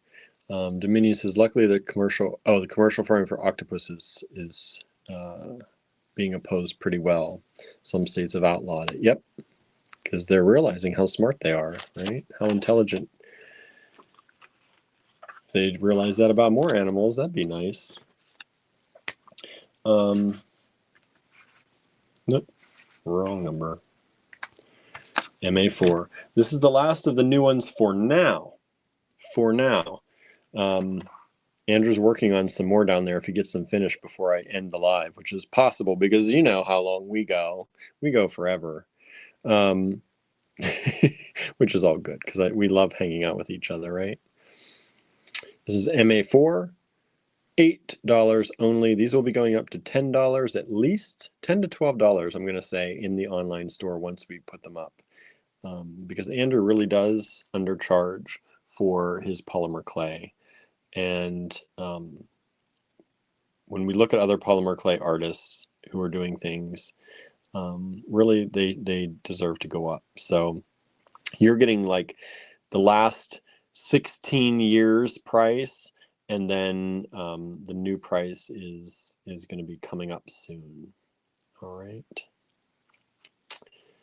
Domina says you could use them as decorations to something else, like around the house. Yeah, we've used these. Like I said, we used to decorate our little Christmas tree that we had in the shop with Andrew's pendants when he would make them for the holidays and things. And this is a nice heart, but it kind of looks like another one of those kind of vintagey, old-fashioned kind of, I guess old-fashioned, maybe that's not the right terminology, but it's kind of vintagey. And I love that. It's like an old-fashioned Christmas and a little heart. And sorry, my screen just went dark. Let me get rid of that. There we go. Now I can see the colors right. So I can make sure the colors are hopefully right for you all. Sold a few of these. Thank you so much. MA4. There are 6 of them available. 6 of them available. And says remarkably bright creatures. A novel about an octopus is wonderful. I fully recommend it. Nice. All right. So that is the last of the new ones for now. He may be bringing me more later. Anne says the heart reminds me of an old wooden cookie mold, so detailed. Yeah, it's kind of like that thing, that kind of idea, right? I love it. I love it so much. So there we go. Those are the 4 newest ones today. We'll take a look at those again at the end, maybe along with any new ones that he might finish in the meantime. For those of you who like tune in toward the end or more toward the end, or who anybody that missed those, or if you just didn't catch them the first time around. But we did sell a number of them, so thank you so much. We sold a number of the ones from last night as well. So thank you again for tuning in and for watching. Now, I pre-numbered some papers here, but I didn't know how many pendants he was going to have. So I have to a few of these lots we're going to do on the fly with y'all. So let me pull from my bag of goodies that I've got here, because I brought a bunch of stuff home to share with you all tonight. And let's see what I'm going to share with you. How about these? These would be good to start out the night, with our regular lots. Let's see if this black marker, I don't know where my other black marker went. This will be 1560 each. This is not a great black marker, and there are 3 of these available.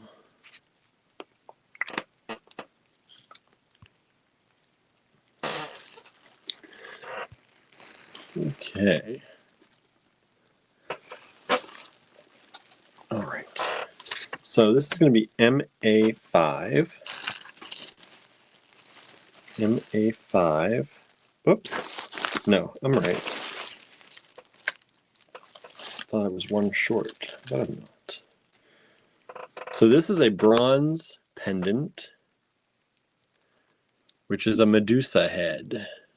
Medusa with all those snakes. This is a bronze pendant. It's $15.60 each. Sorry, my bag's falling. Let's just let it fall. All right, $15.60 each. Bronze pendant or charm. It's probably more pendant-ish size. That could, I think if I had that on a charm bracelet, that would be okay. Speaking of size, it is about, let's say, 18 millimeters with the bail on top, about 20 and a half. Beautiful bronze. Medusa. MA5. Medusa got such a bad rap, right? Got such a bad rap. All right. Let's get my bag of goodies here. Again.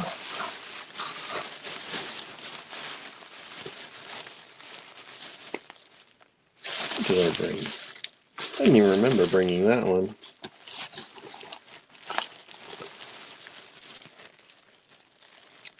do this one. MA6. MA6. This is $7.20 each, and I have 2 of them available.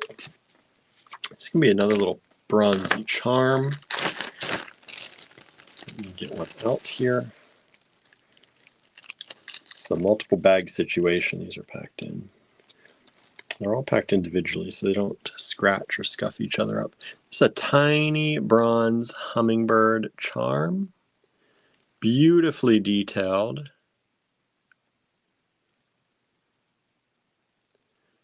Double-sided, so you can easily use it as earrings if you want to. Little bronze hummingbird charm. Approximately 14 millimeters from beak to tail, and height about 9.5. And these are fully bronze, $7.20 each. 2 of them available. MA6. Look how sweet that is. Get ready for the spring, y'all. I was thinking spring a little bit with some of this. Isn't that crazy? We're not even in winter yet. I'm already thinking spring. But as a business, as a small business, you pretty much have to think ahead. You pretty much don't have a choice. That's just the way of things. It's just the way of things. MA7. We sold 1 of the MA6s. Thank you so much. We still have 1 of those available. And we just sold the other MA6. So those are both now sold. Susan says, no, not spring. Not ready for spring yet. Next up are these pendants. I think these are brass. I'm pretty sure they are. They say something. What do they say in there? I can't read that. What do they say? I don't know what they say. I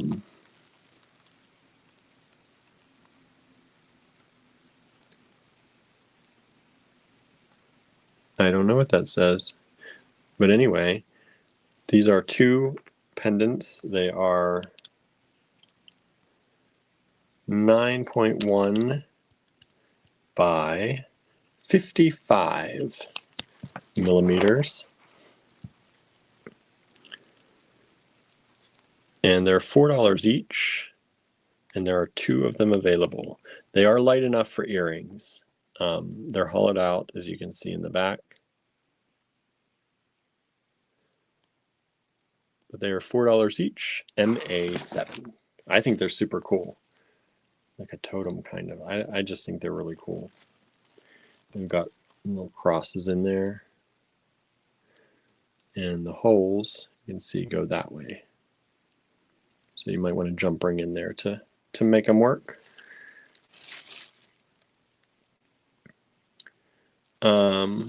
Andrew says, what? It was upside down. She also made the big pendant on the cricket. What are we talking about? What was upside down?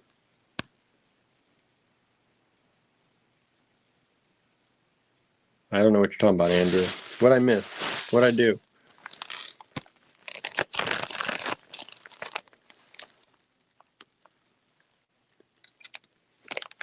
It was upside down. She also made the big pendant on the cricket. Trying to think what that could be in relation to. See, my brain jumps from one thing to another so quick, especially when I'm talking free-form talking over here. One of the MA7s has sold. Thank you so much. We have 1 of those left.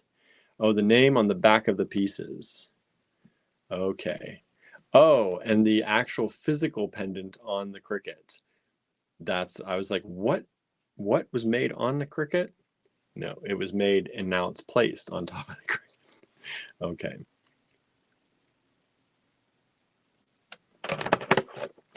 The artist's signature. That's what he's talking about. That makes sense. All right. Some of y'all wanted some tube beads the other day, some tube gemstones. And I found some things that are tube-ish, And somewhere in here, I do have some small tubes. We still, we did the total request live. If we couldn't find it for you then, it's still in our brains. That's why we ask you to keep repeating it to us a lot of times. It keeps sinking in, and even if we can include it in another show, we do. So I found this mixed gemstone slash opalite, because there's opalite in here. But this is a mixed gemstone strand, and it has opalite, it has some jaspers, it has some tiger eye, it has some rose quartz and other quartzes. And this is a really pretty strand. It was $14. Bring it down to $10 for y'all if you want. But it was tube-ish on this one. These are 4.3 by approximately 4.5 millimeters. This strand is 16 inches. This is a vintage strand. MA8. I'll give you one more look at that.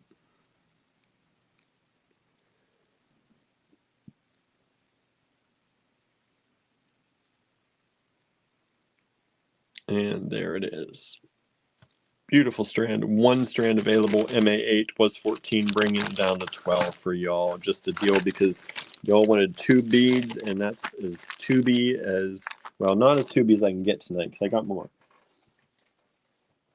Now, y'all went a little crazy. We sold a number of the little religious medals and things that Andrew brought out. So I got some of our religious medal collection, and bringing that back out for you again.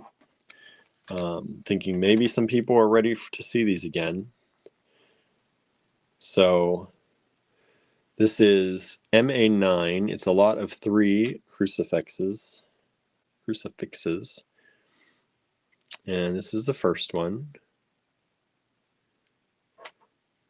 This is the next one. And these are vintage as well. There's that one. And then this is the third. So they really work out, what, to $4 a piece. But you get all 3 of them for $12. MA9. MA9.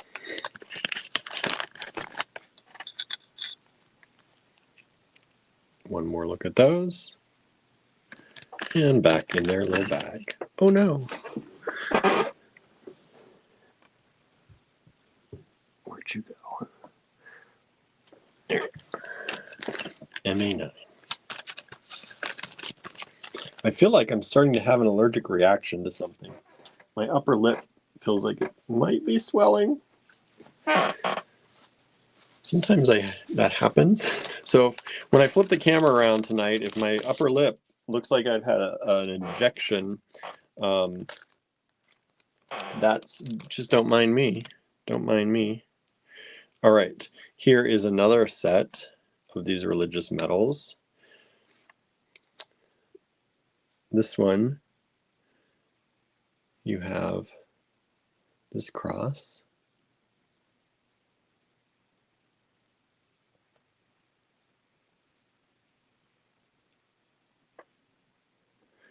Andrew says, I used to have a friend in Paris who would send me stuff from the flea markets there. Plus, I pick up stuff at different sales we go to. Yeah, some of these could be, you never know, they could be from the Paris flea markets. This is the second item in this lot. And this is the third. This is similar to the one we just had in the other lot, too. That's MA10. MA10.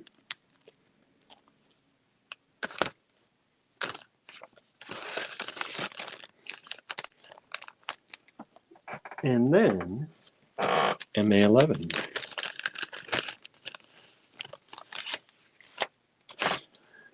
MA11 is this set. So this is first one.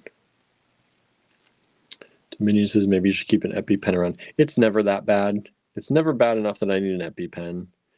It's just either food or sometimes my my allergist said it was thyroid. Thyroid can give you hives and allergic reactions. And I'm just been blessed with that now as I get older. This is the other one. And this is this tiny little pin. This tiny little pin.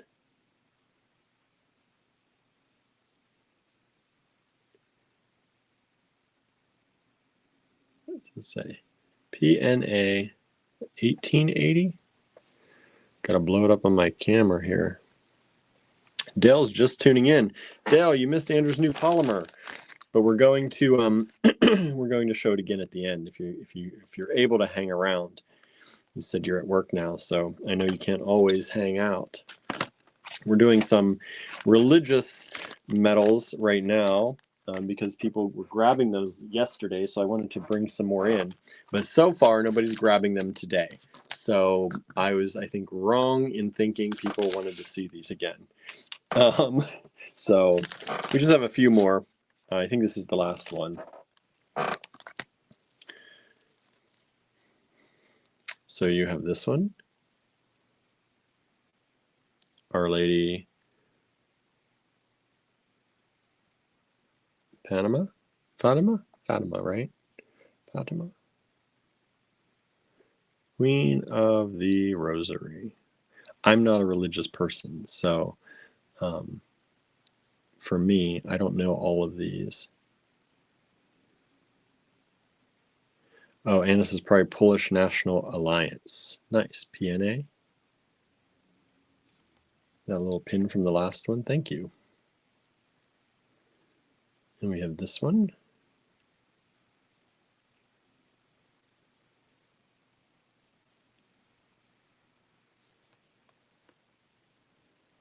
Whoops, that's the penny. Anybody want a penny for $12?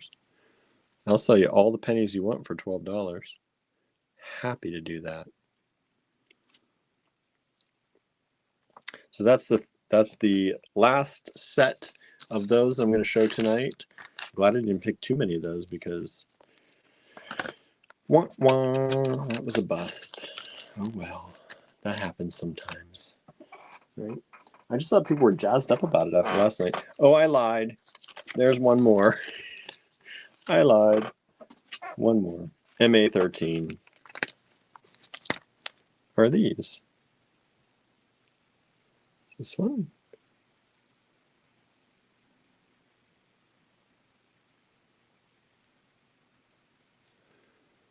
I can't even read that.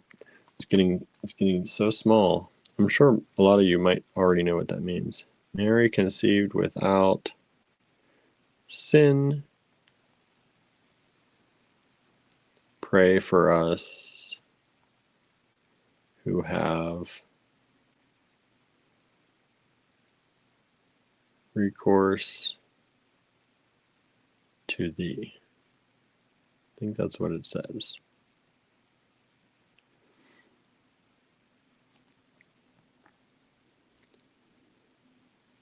And it says that's weird about the religious metals. People usually go for those. I know. They were going yesterday.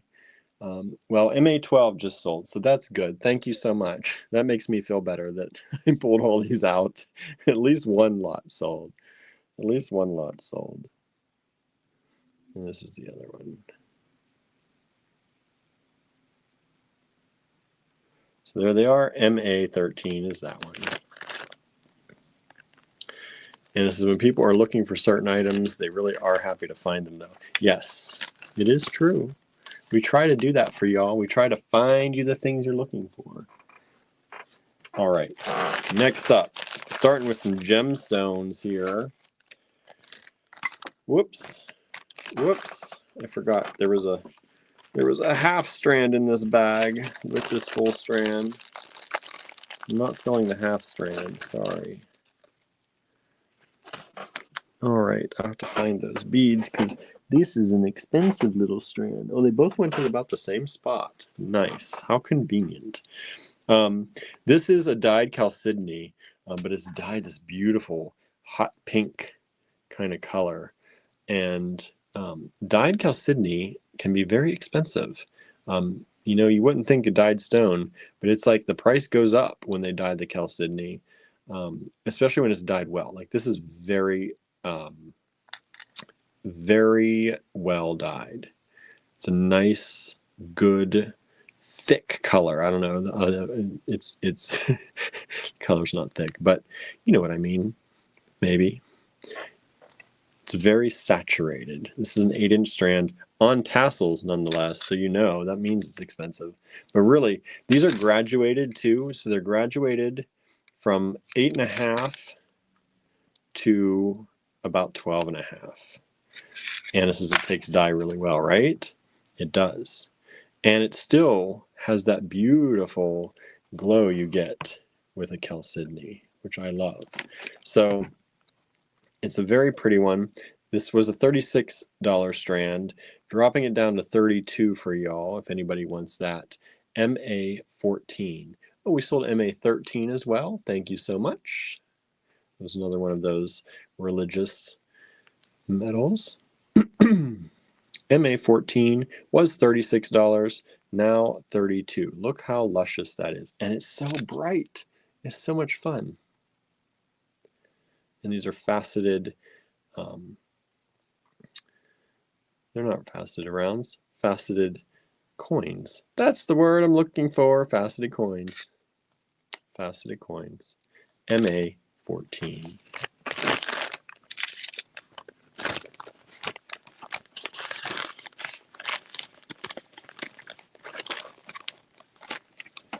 MA15 coming up.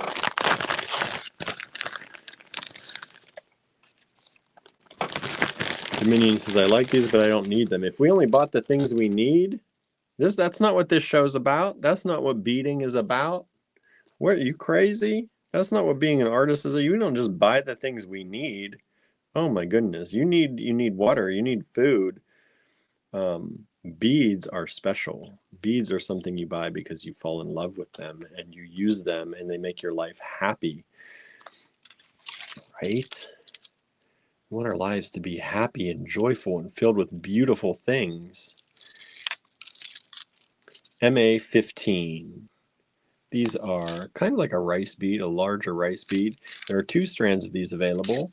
MA15, they were $14 each. Dropping them down to 10 for y'all. Look at that one right there. Ooh, ooh, ooh, that one's pretty. That's like dendritic a little bit. That's what it looks like. Cheryl says, I'm happy, right? Gotta be happy. Gotta be happy. Get all the beads. Make yourself happy. I pity people without the beads. What kind of a life do you live without beads? Some people say you don't need them, but I don't know. I don't know. Maybe you just don't know you need them. Maybe you're lost in the wilderness and the beads will help you find salvation and civilization. Right? I don't know. I'm just going off on a tangent now. But these are MA15 and these are super dang nice. Charlie says, I finally caught up. Hello, hello. And you can buy the beads to eat them. No, don't eat the beads, Charlie. Don't anybody eat the beads. You cannot buy the beads to eat them. About 4 millimeters. Anne says, my parents taught me it's important to have joy in life. Beads equal joy, right? I think so too. And not only the beads, not just, the beads themselves do bring a lot of joy, but the things that you can do with them. Like so yesterday, many of you who watched yesterday know that I had a private class at the store yesterday. And most of the people in that class had never made things before. Or if they did, they tried to repair things, but they never made their own. And watching someone go from, I've never done this, I don't know how to do, you get all the excuses when they first start, because when somebody comes into a class, oftentimes they feel that they are already behind, if that makes sense. Like they're talking to somebody who makes things. They've never done it before. They don't want to be embarrassed by how bad they might be, right? Because we all have that fear in our heads a lot of times, at least many of us do. And so they start to give you the whole thing, right? That I don't know how to do this. I've never done this before. I'm confused. I don't know what to do.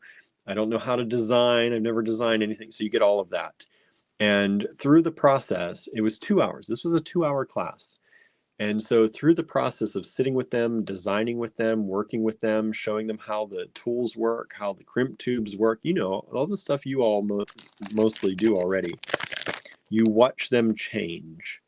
And by the end of the class, I had people making extra things because they couldn't stop. They didn't want to stop. I had people making things for friends because they know their friend would like them. Somebody made something that so that she and her daughter could have matching things. It's just such it's just such a beautiful thing how much joy very simple things can bring to people, right? Beads in and of themselves, I mean, beads, yes, they come from the earth. A lot of the gemstones, they come from the earth, or they're made by hand, or, there's a lot that goes into them. But when you take them for just what they are a simple thing, right? There's not a lot of complexity to them, unless you get into how they were formed and but sitting on your desk, they are a simple thing. They are not like a computer that's has parts that you don't understand and, all that. They are a simple thing. And to see how much a simple thing can enhance someone's life and change someone's personality. Like literally, personalities were changed. People come in a little bit stern sometimes to classes, or a little bit, down on themselves, or, there's a lot of things, a lot of ways people come in, assuming they're not going to have fun. They're not going to be able to do this. They've never made anything before. And they sit down with the beads, they find beads they love. That's one of the other reasons that our classes, we do not do a special project. We do not make the project for someone for them to copy.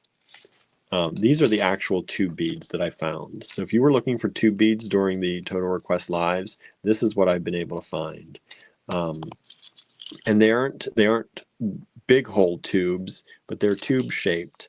And that's the best I can do for y'all right now. These are about 3.3 millimeters by about 5. And so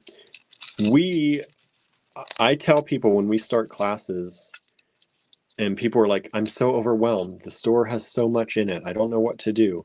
I tell people, find the one thing you gravitate toward the most. Just find one thing that really strikes you, and we'll build around that. And so not only are they, learning that they can be creative, but they are finding something that speaks to them, and they leave with a project that they might actually wear again, right? If you just make something because the class was to make this particular bracelet, you may never wear that again. Like, you made it to take the class and have some fun, maybe with friends, but did it really show you how to create? Did it really speak to you when you were there making it? Probably not, unless you get very lucky and you just love the piece. But that's why we try to make classes more, a little bit more complex, and it does take more time, but you leave with something that you designed, that you put together. You had a say in how it comes out. And like I said, not only do you get that, but by the end, you learn that you can be creative and that you can make things. And you go from a can't attitude to a can attitude in like 2 hours. And these have just sold out. Thank you so much. And it's really amazing to see. And I love seeing that change. And we see that change almost every single time. Anytime somebody pretty much has come in saying they can't do it, they leave. Even if they think they won't do it again, even if it wasn't for them, it's not something that they fell in love with, because it doesn't, it's rare, but it doesn't always happen that people fall in love with creating. But they leave knowing that they can, and they did. And I think that says so much to some people, and it really changes people's attitudes about themselves. Sometimes you watch people who are so down on themselves, who feel they have, nothing to give the world, nothing to give to themselves, nothing to give to others. And by the end of a simple class with simple beads, they have realized that they are creative souls and that they can, if they want to, do this. And they have a vision to offer, and it's amazing. Maybelline says that's a great way to structure your classes. Everyone will have something unique at the end. Yes, last night we had 5 people in, and every single one of them left with something completely different and something that was each their own individual personality. There was nothing similar made last night, and it was so amazing to see. All right, this is Peridot, y'all. Anne says, yes, creativity is wonderful, and I think often of what Andrew says of creating being head to heart to hands. It's creating intention in life and adding beauty to the world. Yeah, Andrew says that a lot. It goes from the head, goes through your heart, and then it comes out your hands, right? And it's a beautiful way to look at things. This is about a 15-inch strand of Peridot. MA17. It was $18. We're taking it down to $14. These are kind of little cubes or rectangular 3D objects. They're about 3.2 millimeters one way, 3.6 the other. And then lengthwise, they're all a little different, but around 5 millimeters long.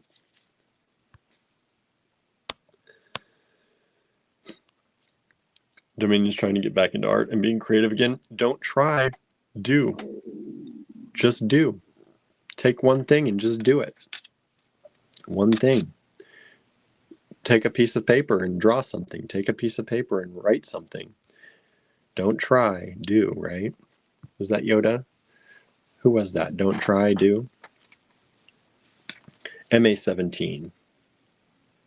I listen to this person often, and they say in order to navigate life, one of the best ways to do it is to follow your passion. Follow your passion. Do the one thing that above other things is more passionate, or you have a little bit more excitement for, and things tend to fall into place a little better. So I'm trying to do that. I have I have a lot of anxiety. I think I have some depression. So I've been trying to listen to these things, and so many people have talked about how much better they feel. One of the MA17s is sold. Thank you so much. We have one still left. This is the other octopus I was talking about. This is a little sterling octopus. I have 2 of these available. They are $15.30 each. Look how cute that little charm is. Very well detailed on the little tentacles. But yeah, this person, they say, follow your passion, and in every chance that you have a decision to make, try to do the thing that excites you just a little bit more than the other choices. Even if it's just a micron more, pick that thing and try to do that with your day. And keep doing things like that until, hopefully life will continue to get better and better. And so that's what I'm trying to do. When I have tough decisions to make or trying to do things, trying to pick things that, I'm trying to keep that in mind, that I should pick things out of the options I have. As a small business owner, we don't always get a say in what we do in a day. Sometimes, we have to do certain things to make money. We have to do certain things to keep the business going. But when we have decisions on what we can do, I'm trying to keep in mind that I should pick the things with even a little bit more exciting. What's the little bit has a little bit more excitement than the other options to me, that makes me feel a little bit more, fun, or it makes me feel like it's going to be a little bit more fun. And you do that thing, pick that option and go with it. And then if you have to do the other things later, but hopefully something from that, something else a little bit more fun will come, and something else a little bit more fun will come. Andrew says, I had a professor named Luca Buvoli who said he would draw a line in his sketchbook at the very least every day to remind himself that he was an artist. That's beautiful. That's beautiful. Let's see here. MA18 is still available. MA19. These are old Milagros, I believe. I think that's what these are. Andrew can correct me if I'm wrong. But I think these are old Milagros. And we paired these up as a little set of animals. And I think these are like goats. I don't know what this is. Maybe a donkey. Goats. Hello, Sandra. Good to see you here. How are you doing today? How's it going down in North Carolina? You getting snow down there? Is it cold? What's going on down there? So this is MA19. These are old Milagros, and you can like they're I like the multicolor in some of these.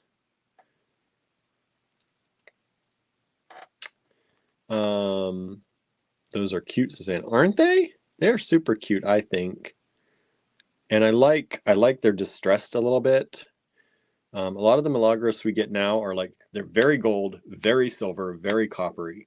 These are kind of like older and a little bit worn, vintage, I think, unless they're made this way, but I think they're vintage. And MA19. Sandra says, no snow, but I finally got my license and plates. Nice, nice. And Andrew said someone asked for goats. So if you were the one asking for goats, I totally even forgot it. It must have been subliminally in my head because we got the goats now. Dominion asks, what are milagros? Milagros are from Mexico.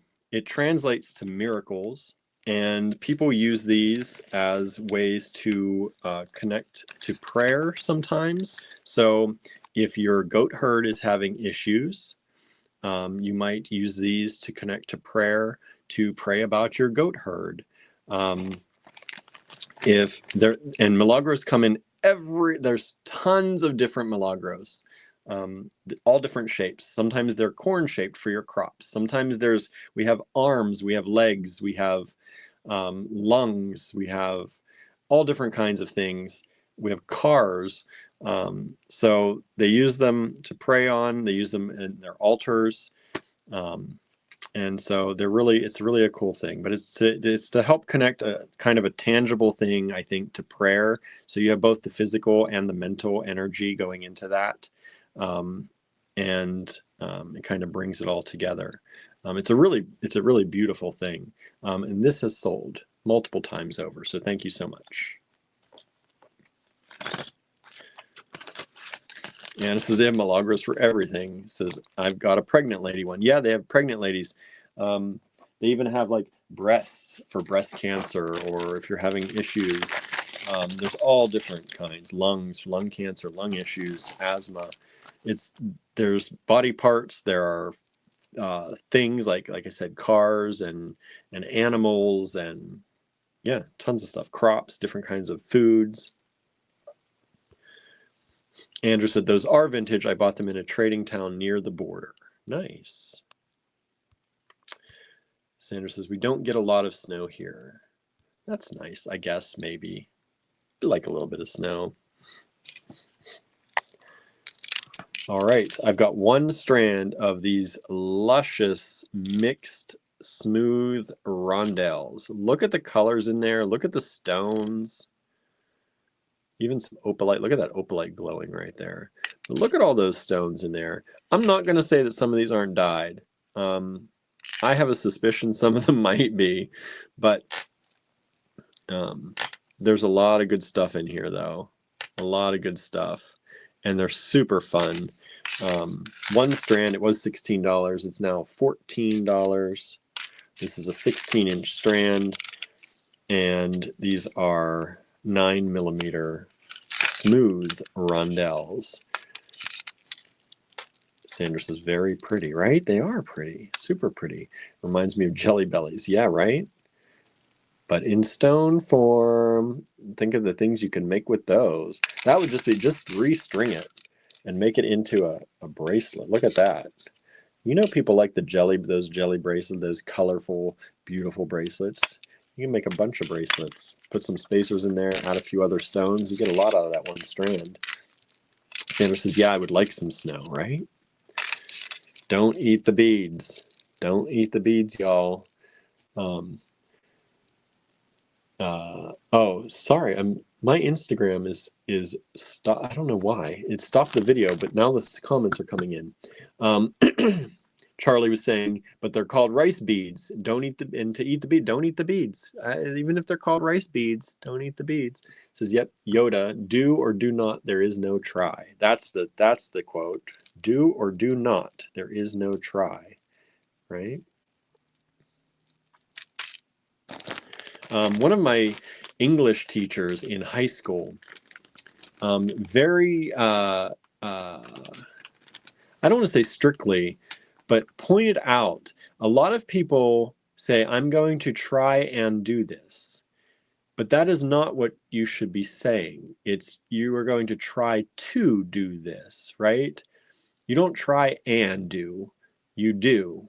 You try to do. And I think that's, I think that's an interesting concept too. When we say try and, we're going to try and do, or try to do. But I just always thought that was, we always say try and it's really, you're going to try to do. But I say, don't just try, just do. Take out the and, take out the try, take out the just do. Andrew says the sympathetic system of prayer goes back to the ancient Near East with the votive statues of Tel Asmar. See, there you go. I thought these were lovely. Oh, by the way, MA20 has sold. I don't know if I said that. MA20 has sold. Thank you so much. MA21 is this grouping. These are glass, beautiful glass leaves, and they're in this beautiful white. I thought for the first snow we've really had this year to bring these out, because these remind me of when you drive through. I don't know if you've not had snow or ice. If you live in a place where you don't have that, then I'm sorry, you don't know what I'm talking about, probably. But when it rains and it is super cold, oftentimes the rain clings to the leaves that are still remaining on the tree. And sometimes what happens is the ice, the rain freezes to the leaves and creates ice, of course. And then sometimes the leaves fall and you get these beautiful leftover leaf-formed icicles. And they are so beautiful. And I love seeing them. And usually all of the stems of the tree and the bark, it's all covered in a sheet of ice. And then sometimes the snow sticks on top of those when it snows afterwards. And so I just thought that these were really indicative, kind of, they reflected that. And I know we've shown these again. We had them at 14. I dropped them down to 10 because no one wants to buy them for some reason. But I figure if nobody wants to buy them, I'm trying hard here because it's winter and this is exactly what the trees look like when they get iced over and then snowed on. And I know that during the summer, trying to sell white leaves is like, but if you're making winter designs right now, excuse me, I think these are beautiful. And anybody who comes from a wintry area will immediately kind of see what you're doing with these, I think.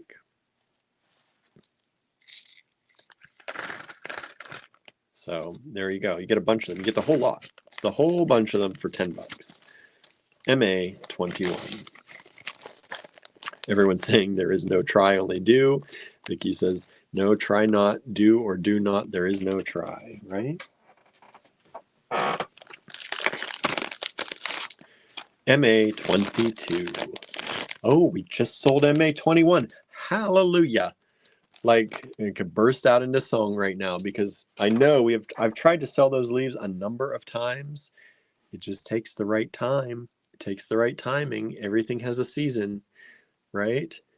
Everything has a season. MA21 now, after trying to sell, I've put those leaves up a number of times. I now have like 4 people trying to claim it. I'm sorry, only one gets it now. Only one's going to get it. All right. Next up are these icy blue delicious things. Look, don't eat the beads, but look at how beautiful these are. These are like a cross-hatched bead. This is a vintage Czech glass strand. Was $12, bringing it down to $8. Bringing it down to $8. This is an 8-inch strand. These are stunningly beautiful. And they're that icy blue, again, a wintry blue. These are 8 millimeters by about 13 millimeters. Anna says, I have these. They are so cool. They really are, because when you look in them, look at this design. They have little dimples like inside each of those little cross hatches. Is that what they're called? Crosshatch? They have like a bubble or like a glass bubble. I don't know what they do to do that. It's an impression. I guess it's an impression. Yeah, it's an impression in there. But look at each one. And then they've got that beautiful kind of gray blue with the gray black. So pretty. MA22, and it's sold. Thank you so much.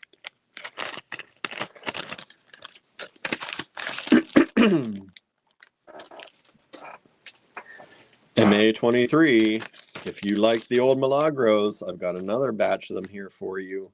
This time, we're doing horses, or donkeys and horses, or dogs maybe? I don't know.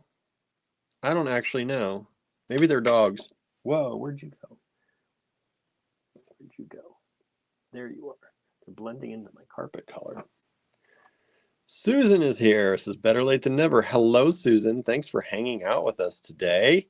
Thanks for joining us. We've got some, these are vintage Milagros that Andrew got in a stand by the border, near the border at one point. All different kinds of animals, super dang cute. That one looks like a little dog or a wolf. This one to me looks like maybe a horse, maybe a Great Dane. I don't know. One of those two. Then this one, kind of maybe dog-like, kind of maybe. And then that definitely looks like a donkey to me. Right? MA23, that has already sold. Thank you so much. I need to pay attention. That's sold multiple times.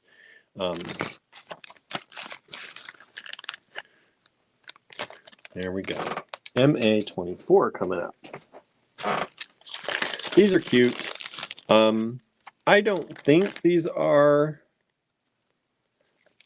these aren't David Christensen, but they're cute, little rainbowy furnace glass squares. Or I guess, yeah, kind of squares. They're about 9.5 millimeters. Let me do another one. 10, do another one. 10, so 9.5 to 10. And you get 8 of them, I think, here. 1, 2, 3, 4, 5, 6, 7, 8. And they're only $4. Super cute. What, 50 cents a bead? I think that's a good deal. And MA24, if you're interested in those. Furnace glass. Andrew says they're not. I think it means not David Christensen. Yeah, they're not. But they're colorful and they're fun. And I like them. This is a good deal. MA25. Clear quartz. Nuggets. Chips. Large chips. It's a 16-inch strand. I priced it low because I actually thought that was not a 16-inch strand, because the way they sat, they looked like a smaller strand, but actually that's a full 16-inch strand. So you're getting a really good deal. Really good clear quartz. Was $12. Bringing it down to $8 for y'all. If you like chips, that's a steal. These are really good quality. Nice quartz. Quartz crystal. Beautiful, beautiful chips. Not much to say about that other than they're very icy and they would go very well with all the beautiful icy wintry things. Icy wintry things. Anna says those are so icy perfect for winter, right? That's what I thought. You see, I think like when I pull things, sometimes I come up with some ideas. I was looking in my icy, wintry colors. Thankfully, we have a friend who just arranged so much of our stuff in colors that it was pretty easy. All right. This is a really special strand of glass. I don't know if this is, I don't know what, where this strand comes from in the world. Andrew might be able to tell me if it's Indian foil glass, but I thought these were pretty colors, just in general, but also there's a lot of red and greens in there. And these are stunning strands. This one's cracked. That one's cracked. That one's cracked. There are some cracked ones on here, but they are really, really beautiful. And some of them have cracks through them, but they're not all the way through. It's just the way that they are. They are a vintage glass. So like you can see, but they're not cracked through. They're cracked internally, which I think is really cool. It makes them, to me, it makes them look like they have a layer of ice on top. Andrew says the tag said Korea, but I think India. They seem like Indian glass. And I love, love, love, love them. And this is MA26. It was 28 because of some of the cracked ones. I brought it down to 22. If you're interested in that, this is a 16-inch strand. Frozen candy is the meaning, right? These are about 11 millimeters and by about 8.5 or 8.7. There's only one strand of this. They are super cool. I love the crackness through them. Pretty much everyone has that. And then there's beautiful colors in there. Just such a cool effect. So that's MA26. If anyone's interested, because those few cracked ones, I brought it down quite a bit. $22.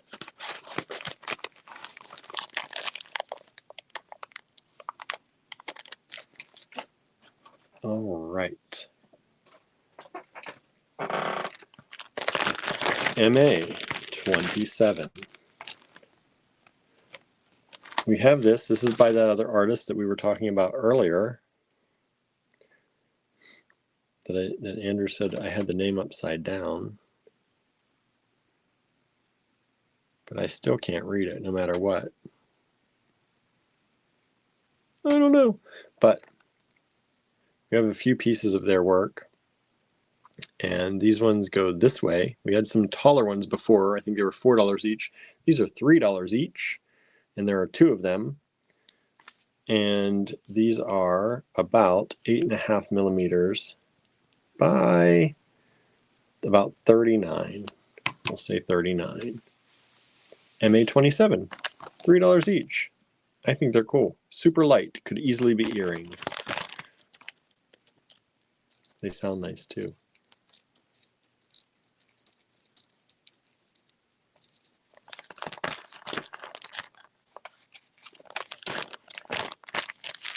Charlie says, when you call the beads jelly beans and delicious, I can't help myself. I know. We're doing it too, aren't we? We are. All right. This is a beautiful little strand of tourmaline. And by little, I mean 14 inches, which is not so little. But beautiful strand of tourmaline rounds.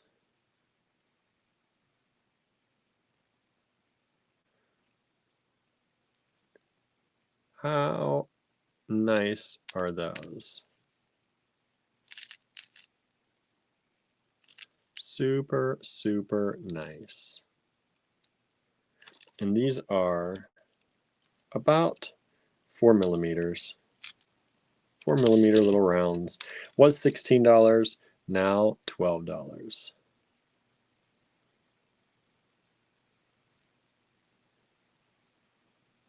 And they're not all the same. Some are a little wonky, but I love them. Beautiful tourmaline.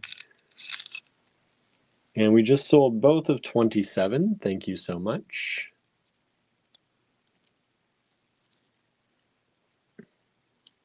MA28. Susie says, I'm just going to say it. I don't know what you're saying, Susie. When you lead up like that, I don't always like that. I don't know what's coming. That makes my anxiety skyrocket. MA28. MA28. Whoops. Oh, okay. This is a beautiful strand of check glass.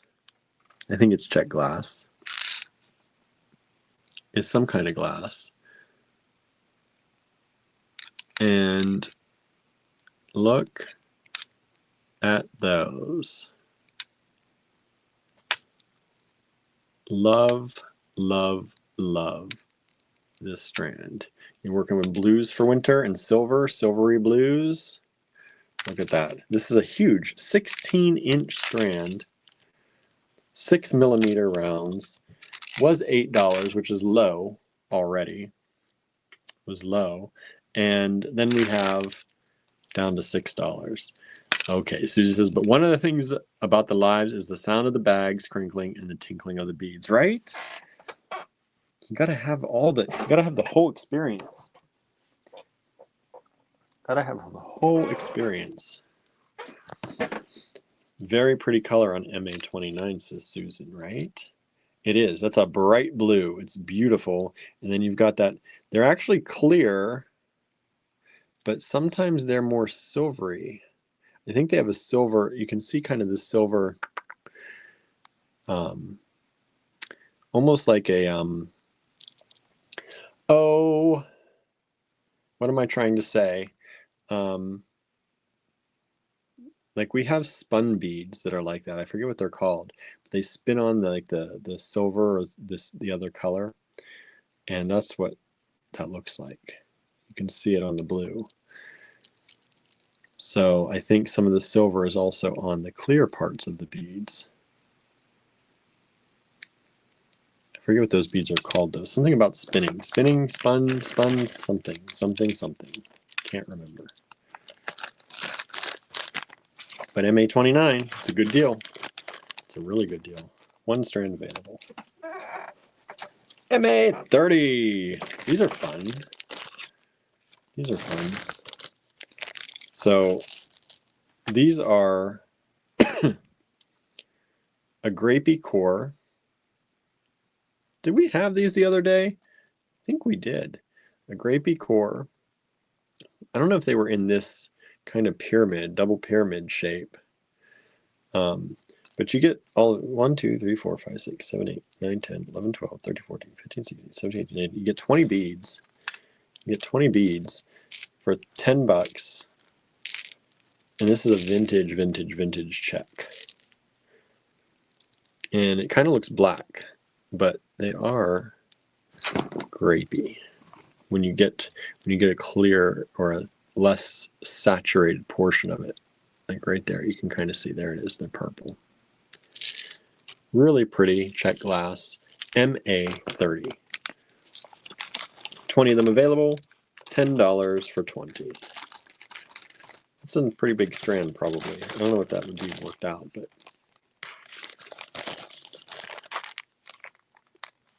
50 cents a bead. All right. Now another one of these luscious dyed chalcedonies. They call this cherry, but I don't know any cherry like that. That's hot pink. That's hot pink. $36. Can't go any less than that. That's already a really good price.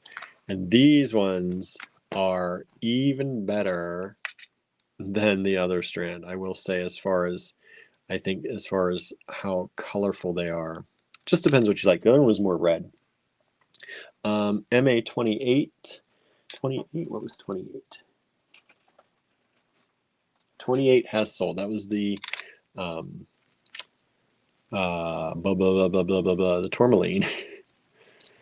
The tourmaline has sold. Thank you so much. These are Dominion says neon. Cheryl says, wow, right? Look at that color. That is a pop of pink. This strand probably should be a lot more than this, because this is so much fun. And, you know, people are playing with neons. let's see, 29. Let's see, 29. What is 29? 29 is the blue strand. Thank you so much. That is just sold. All right. Look at that. MA31. These are stunning.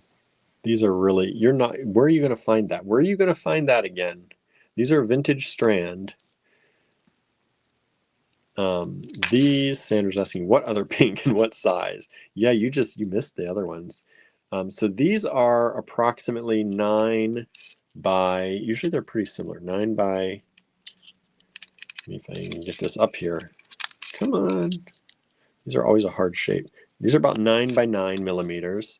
This is an 8-inch strand. And the other pink I'm talking about was a deeper, like I said, it's more red, was MA14. I have to be careful getting this out. I just lost 2 more of them. I keep losing them. There was a half strand in there. This is the other one, Sandra. If anyone missed this earlier, this was the other strand. These were faceted coins, graduated faceted coins.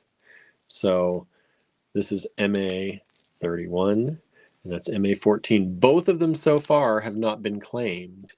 They are more expensive, I get it. And not everyone loves a dyed chalcedony, but it is, I think, whoops, I think these are, oh, I'm just hitting my stand all over the place because I'm trying to pick up these beads I keep losing. But these are beautiful strands. And where are you going to find that again? These are both vintage strands. I mean, come on. Put those on some earrings. That is some bling in your ear. This would make a beautiful, even though it's graduated, I think that would make a really unique bracelet being graduated like that. Like, how cool is that? That's like the size I need for a bracelet. Look at that. I think that's so cool. Anyway, Anna says, if you need that color, then they're wonderful. Yeah, somebody was talking about Barbie pink the other day during the Total Request Live, right? They wanted it, so I found it. Talking about Barbie pink, I found it for you. That's neon Barbie pink right there. And it's chalcedony, so look at it glowing. Like, look at it. You can see where my finger's moving through. Look at it glowing from the center. It almost glows like a purple. Because I'm probably because I have blue behind it. No, it's just because it is. That's just the way it is. It's just so beautiful. They glow from the inside out, and they're a hot pink. What's better than that? If you want fun, colorful things, right there you go. You can't get much more fun and colorful than that, I think. MA31. Dominique says, is that your only one like this? Yep. Only got the one. It's a vintage strand. We got one. We got one. All right. These are beautiful little quartz, sandblasted quartz, and or frosted quartz. MA32. They're $2 each. I've got 10 of them. 2, 4, 6, 8, 10. If you want them, $2 each. They're really cool, I think. There aren't, like, I can make kind of pairs with them if you buy even numbers. I'll do my best. But as you can see, like, not all of them will match up easily in pairs. You're going to have some odd ones out. But I think they're so much fun. I like these a lot. MA32.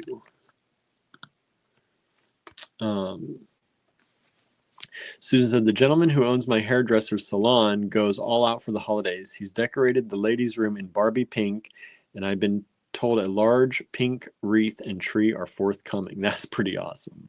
That's pretty awesome. You know, I have always liked pink. And I think, I shouldn't say always, I've always liked it. I've been afraid of pink because growing up gay and knowing you're gay in a town and in a time period when it was not so okay to be out, I had to be very careful, or felt I had to be very careful wearing any kind of pink. It wasn't until later in life that I could really embrace wearing pink and feel comfortable about it, and I love it. Especially with my skin complexion and color, I love pink. I love pink. MA32, these are $2 each. Loose gemstones. Again, it's that icy, snowy, wintry. I told you there was a theme, y'all. There's not really a theme, but there is kind of a theme. Thank you all, 25 or more of you watching. We do appreciate you watching and hanging out with us. Please, if you've not before, subscribe to us on YouTube or liked or followed us on Facebook, please do so. And please hit that thumbs up and those likes and loves. All right, this is a lot of beads. These are ceramic. These are ceramic, and they are large hole. Susan says, ever notice how preppy type bros often wear pink Oxford cloth shirts? Yes, I do. And I always thought it was so unfair that they were able to, and if I did, I got mocked and ridiculed. And I loved the pink. I used to wear Oxfords. I loved Oxford shirts when I was younger. And I always wanted to wear my pink Oxford shirts. And I was very cautious where I wore them. These are very large hole. These are about almost 5 millimeter. There they are, 5 millimeter holes. And these are about 18.5 millimeter beads. Big uns. These are big uns. And you get the whole lot of them for $6. So if that's not a deal, I don't know what's a deal. MA33.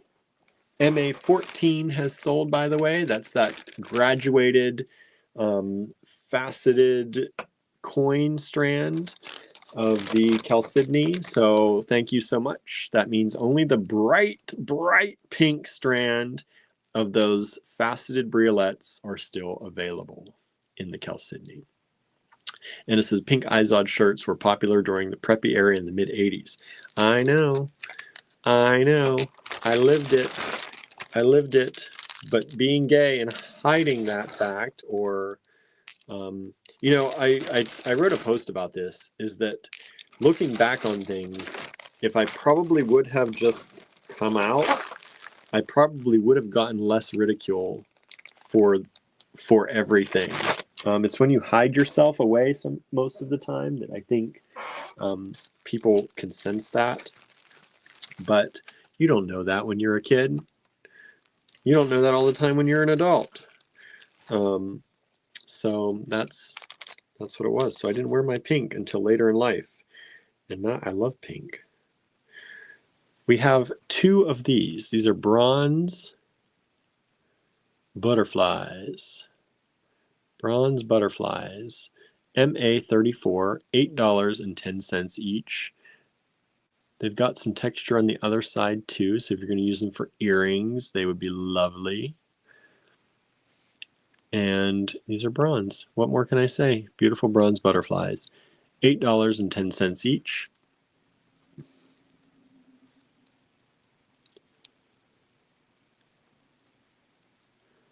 There it is. Whoop. MA34. Cute little butterflies. Who doesn't love a butterfly? But it is in spring. It is in spring. But for those of you who don't like the winter, I pulled some of those springy things for you. I pulled some of those springy things. Anna says, William, the bullies look for any perceived weakness and go for the jugular. Yes, they do. They have a gift sometimes, right? All right. The next one up is a little confusing to me.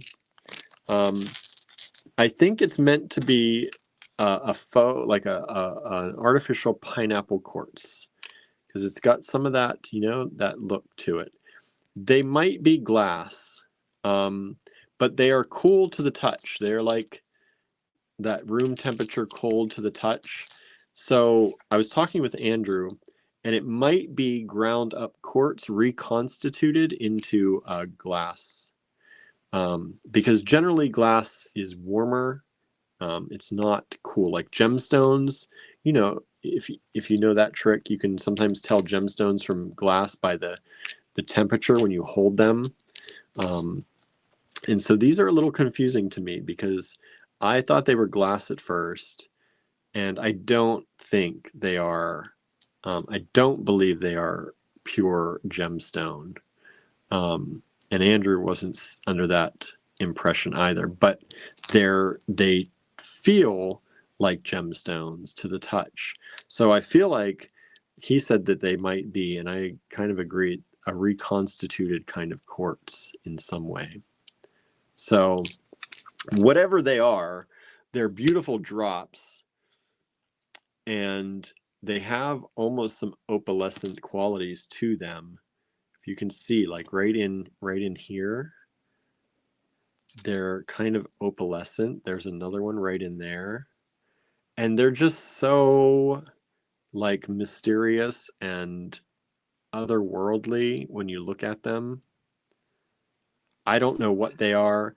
I priced them at $12, but I just think because they're so pretty. Andrew says synthetic pineapple quartz. Yeah, they're beautiful. They are beautiful.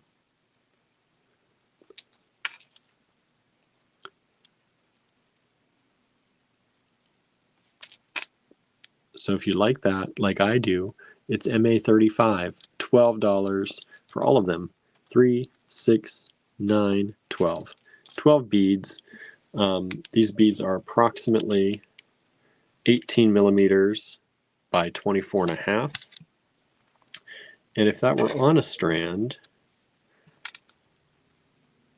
that would be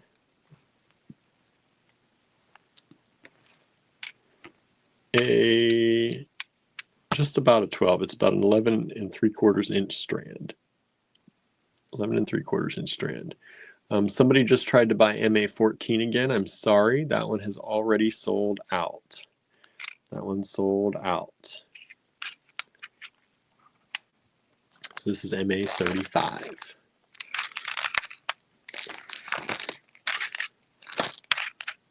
I wish I had 2 of the MA14. I have a half strand of it. I think. I don't know what half. If it's the larger, I think it's the larger half because they're graduated. But I don't have a full strand of it. All right, for all of you who got some crystal, which is a lot of you, we have this multi-mix of crystal. And I think these are listed as light sapphire. I think these are S-word. They look like S-word to me. And this was in here, and we had these low priced before.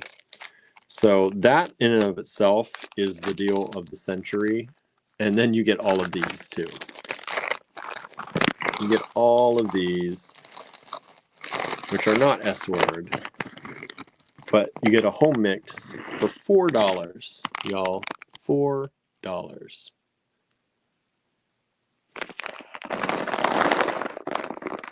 $4.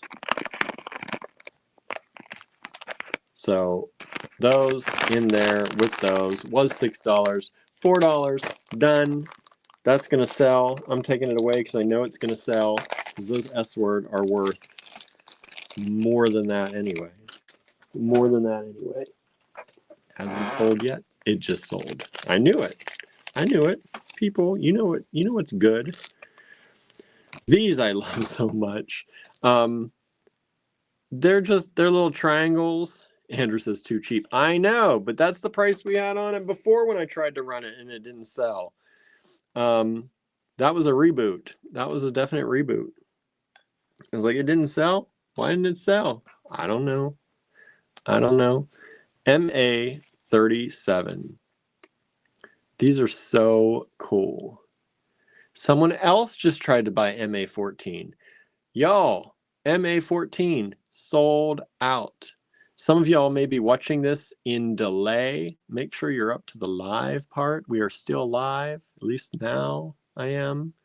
I wish I had 3 of MA14. I do not. But the bright pink ones are still available. Does nobody want that? If it were me, I would be doing MA31. MA31 would be the ones I would buy.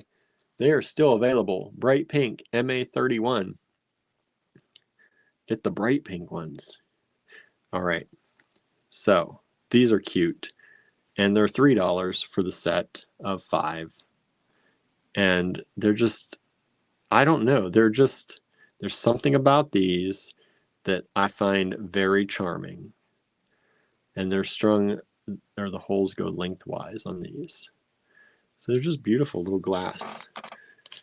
MA37, only $3. Andrew says, I bet I have more. You have more of that graduated faceted coin chalcedony, dyed chalcedony. Don't tempt the people unless you've got it, Andrew, because they're crazy for it, apparently. I could have sold 3 strands of that. 3 strands of that if you've got it. All right, next up, MA38.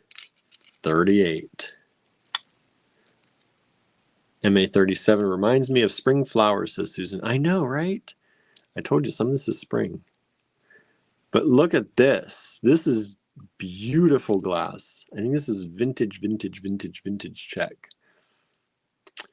And I just love the color on this. Andrew's holding out on you, says Sandra. I don't believe he has it. I don't believe he has it. Because I haven't seen it. But we'll see. We'll see. But like I said, I'm gonna show you all that other one in the end here, just to show you, because I can't believe the bright pink one hasn't sold. Of the 2, it's because I said I'm gonna make that bracelet with that one, isn't it? It's because I said I'm gonna make that bracelet with that one. That everybody wants that one now. They want a graduated bracelet, don't you? Is that what you're all doing? This is an 8-inch strand, MA38, $8. Gorgeous color in this. It's almost gold. It's just so pretty. Mix that with some amber and carnelians and those rich colors, some tiger eye. Ooh. Or just make it a bracelet. Because look at that. Look at that. Ooh, ooh, ooh. Put some gold in there. Some gold in there. Dominion Movement says, what lot number was the bright pink chalcedony? That was the MA31. MA31 still available. Jermaine says, don't worry about it, William. I know, right? Don't worry about it. I get told that a lot. Sandra says, I have the bright pink one. It's beautiful. See? That's why. That's why you already have it. This is another beautiful vintage glass strand. Check that out. Is that not hypnotizing? I love it. Look at these tubes. You wanted tubes? They're not gemstone, but they're tubes. 7 millimeters by 25 millimeters. Let me pull this down here so we get an accurate assessment. 8-inch strand, 8 tubes, MA 39, $8. $8 was 10. Probably should have started at like 14, but there you go. $8.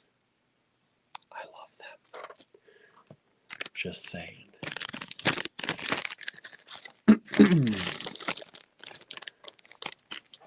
All right. And the last lot, before we take a look at Andrew's polymer one more time, last lot, MA40.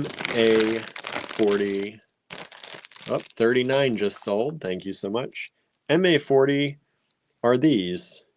I don't know if these are, I want to say these are a dyed horn. I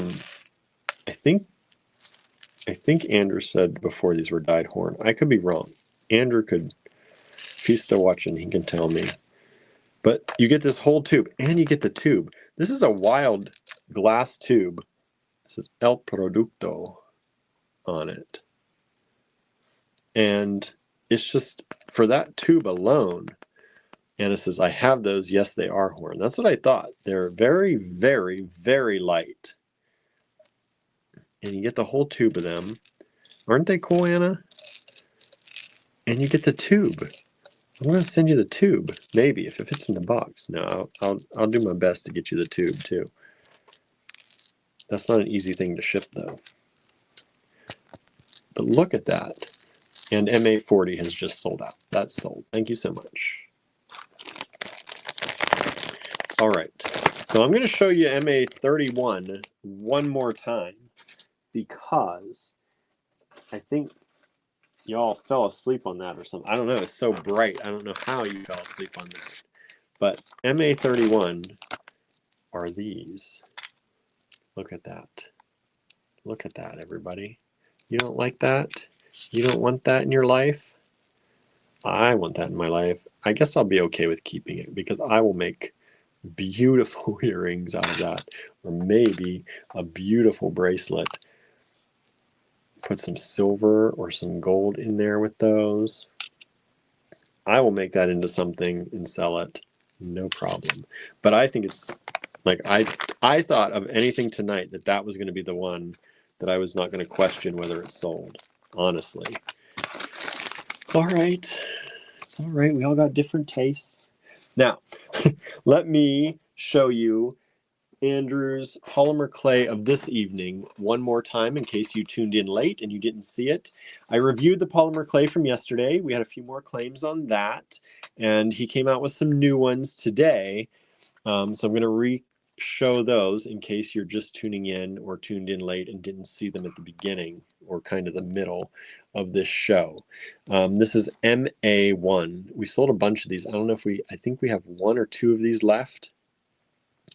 MA1 is this bird on a branch. Bird on a branch. This is polymer clay by Andrew Thornton. These are $8. They will be $10 or $12 when they go into the online store. I've gotten him up to 10. He's okay with 10.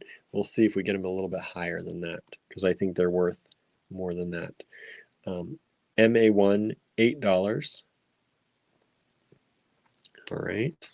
And I'll leave this here so you can see them all maybe. Let's do it this way maybe. MA2. Maybe not, because I think you can't see that in the camera. So we'll do MA1 there. MA2 is the octopus.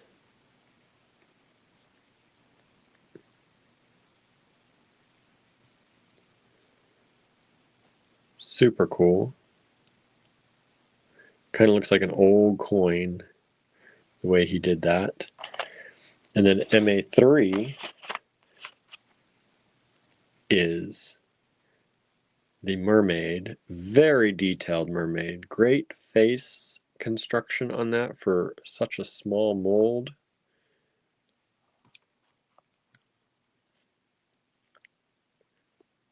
Dominion says, gorgeous natural image and coppery metal look on the perched bird. I will say thank you for Andrew. Thank you.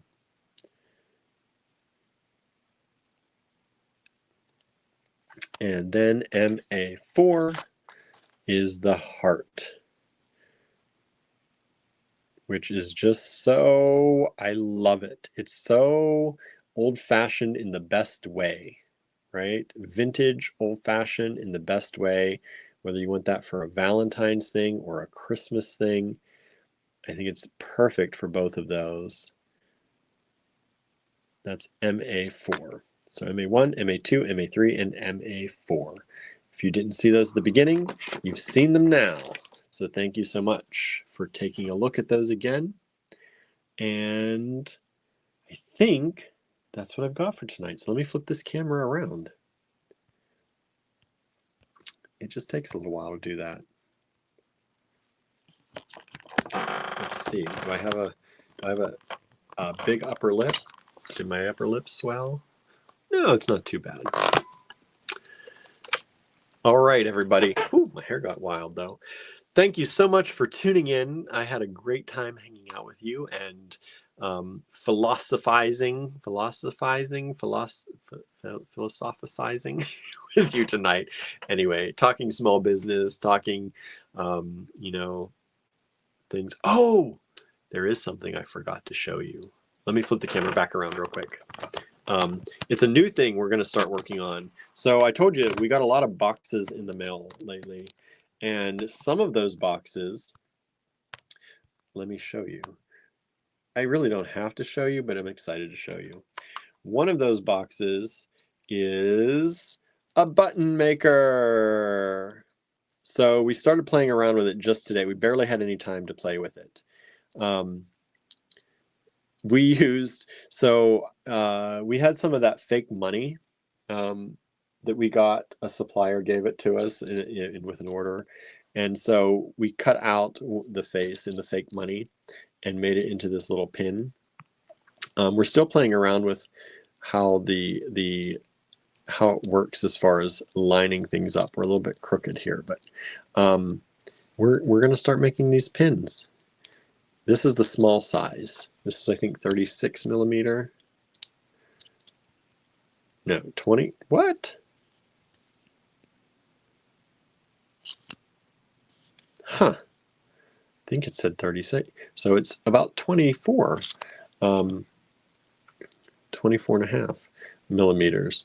So we're going to start with this small size, which is really, it's like an inch. This is an inch. We got an inch, we got like an inch and a half, and then we got like 3 inches. I don't know if we'll make any of the really big ones, but we're going to start making some pins of Andrew's artwork and maybe some of my photography. Who knows? Who knows? But I think this could be really cool, and they're not going to be expensive. They're not going to be that expensive. So get ready for hopefully lots of pins coming at you. Hopefully you like pins. I don't know. Do you? I hope we didn't. I think people are still collecting these, right? I think people still like the pins. I hope. No, I think people have always collected pins. I remember back in the day, people collected pins, and we're going to start making these with Andrew's artwork. We're not going to get rid of the wooden pins. Don't worry. We'll still have those as well, the dye sublimation pins, but we're also going to start making these because they're just fun. So that's what we're going to do. Hopefully you like that idea. So that's a new thing for us, and I'm excited about it because I love that kind of stuff. That's the kind of stuff I can do, and yeah, it's fun. Okay, now flipping this camera back around.